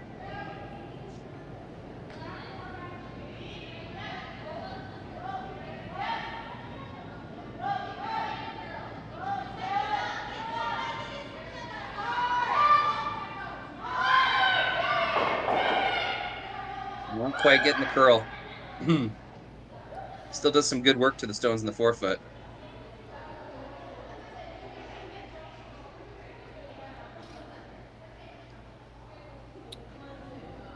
A couple of yellows behind that red, tough to remove.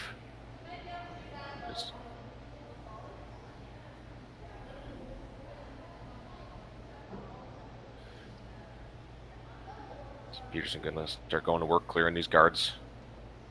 Might be an angle there to move both of these, but just getting the one will be just fine.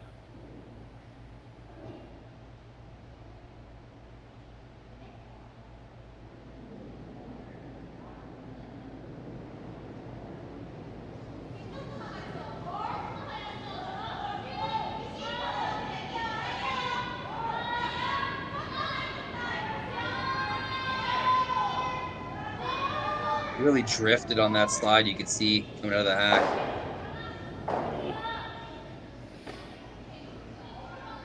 Just noses and leaves it there. Lots of outward momentum on that throw. Yeah, So mistake number one.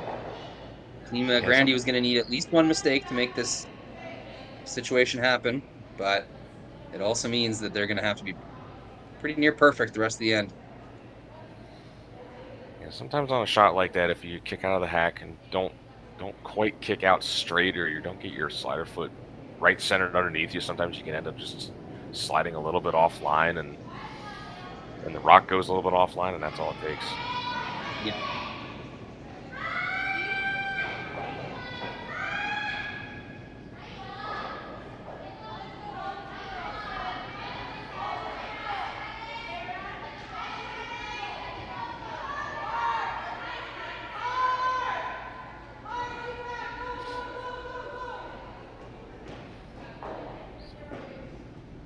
Partially under the guard, but it is in the house.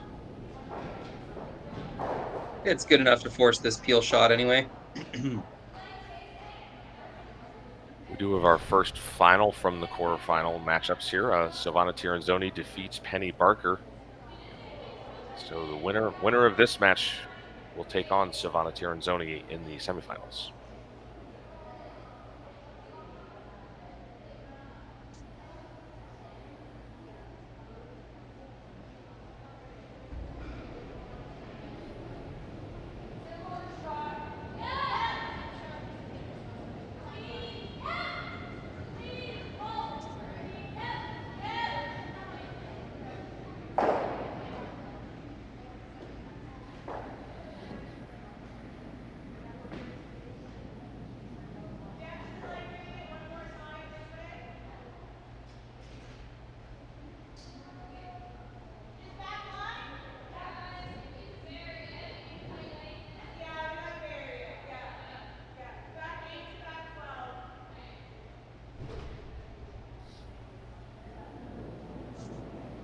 So they're purposely going to be throwing just a couple feet extra on this behind the tee line to be sure that it gets buried.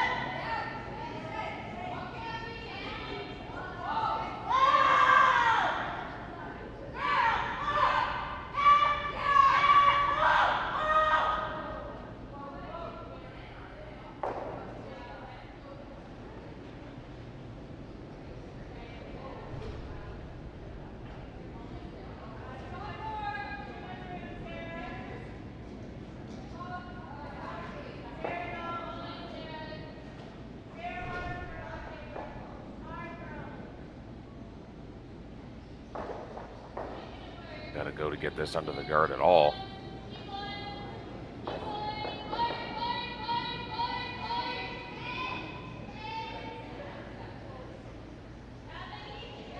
It's up in a pretty similar spot as the last one.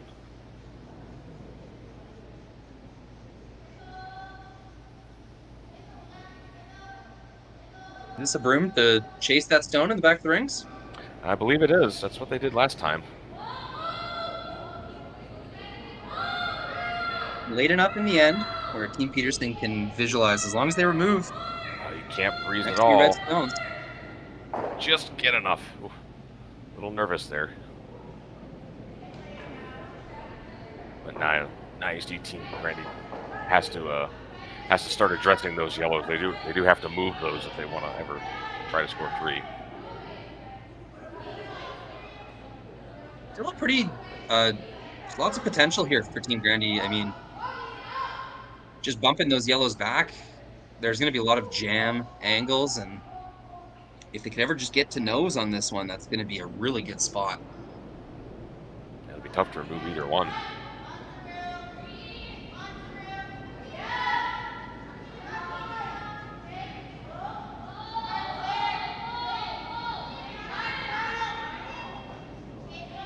Waiting for the curl here, trying to grab it over.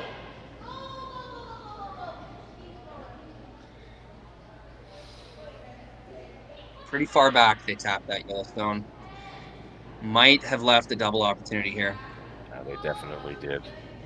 Get this on the nose, maybe a little bit on the outside towards the wall there. As this game has went on, Team Peterson has kind of found another gear and really optimized, getting better throughout the game.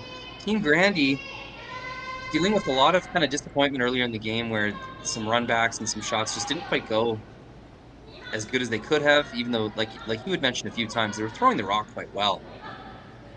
Just weren't really getting the results, and now in the 7th and 8th end, I think it's fair to say Team Grandy kind of regressing a little bit, not being very specific with their results, and it's shown.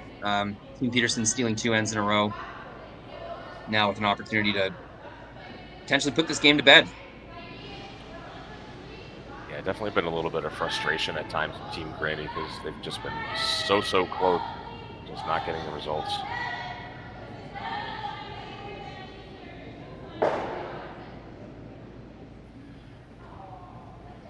Choosing to just take one.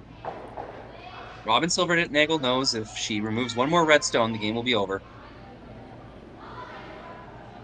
Now the trick for Team Grandy is to somehow find a way of protecting the red that's in the house and the one that's about to come down the ice. Not an easy task.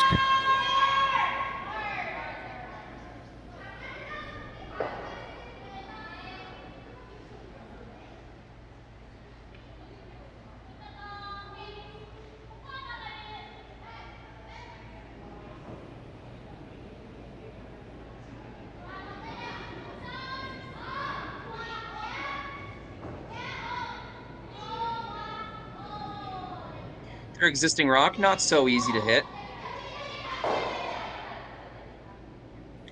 Looks like they'll tap it back. Maybe if you can ever tap this kind of close to frozen on the back, roll the shooter in front of the red that's in the 4-foot, at least have a chance. But even if executed, you're still going to need a miss from Silvernagel on her last.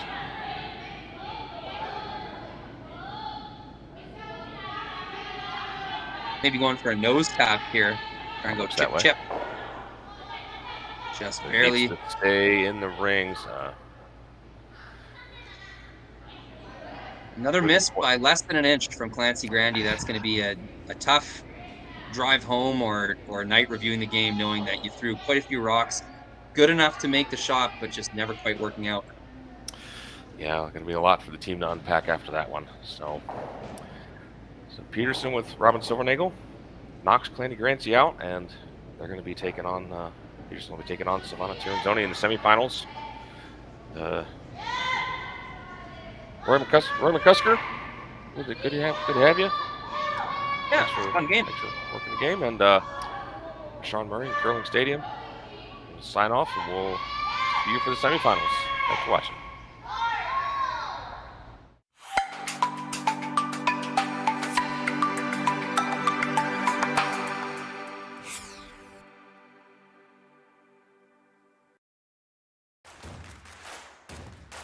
Imagine being able to stream every curling game from every sheet from any event, be it your Wednesday league game, bonspiel, or corporate event. Curling Stadium offers an all-inclusive streaming solution featuring high-quality cameras, ease of use, great reliability, and minimal installation. Offering your sponsors customizable ad space on your streamed curling games and being able to sell video packages to your corporate events for increased revenue. With Curling Stadium, you can stream to any device, be it your mobile phone, tablet, or computer. Push the feed to your desired platform, be it Facebook, YouTube, or any other social media. Curling Stadium is simply the way forward. Where it's commonplace in other sports to televise every game, we want to do the same. Curling is a global sport, and it's time it gets the coverage it needs. Make your curling club the next Curling Stadium. Hello everyone and welcome to the 2022 Western Showdown, the largest international women's curling event in Canada this season. We're so glad you've decided to join us to see some of the top female curlers in the world participate in this event. My name is Jim Grundy. I'm the branch director of RBC Dominion Securities here in Swift Current. Our branch is not only a huge fan and support of curling in our community, we're so proud to be supporting the Western Showdown for its inaugural year. RBC is committed to working with our community partners to promote and celebrate vibrancy in sport in the communities in which we live. Thank you to everyone from the Western Showdown team for putting together this amazing event. On behalf of RBC, enjoy the tournament.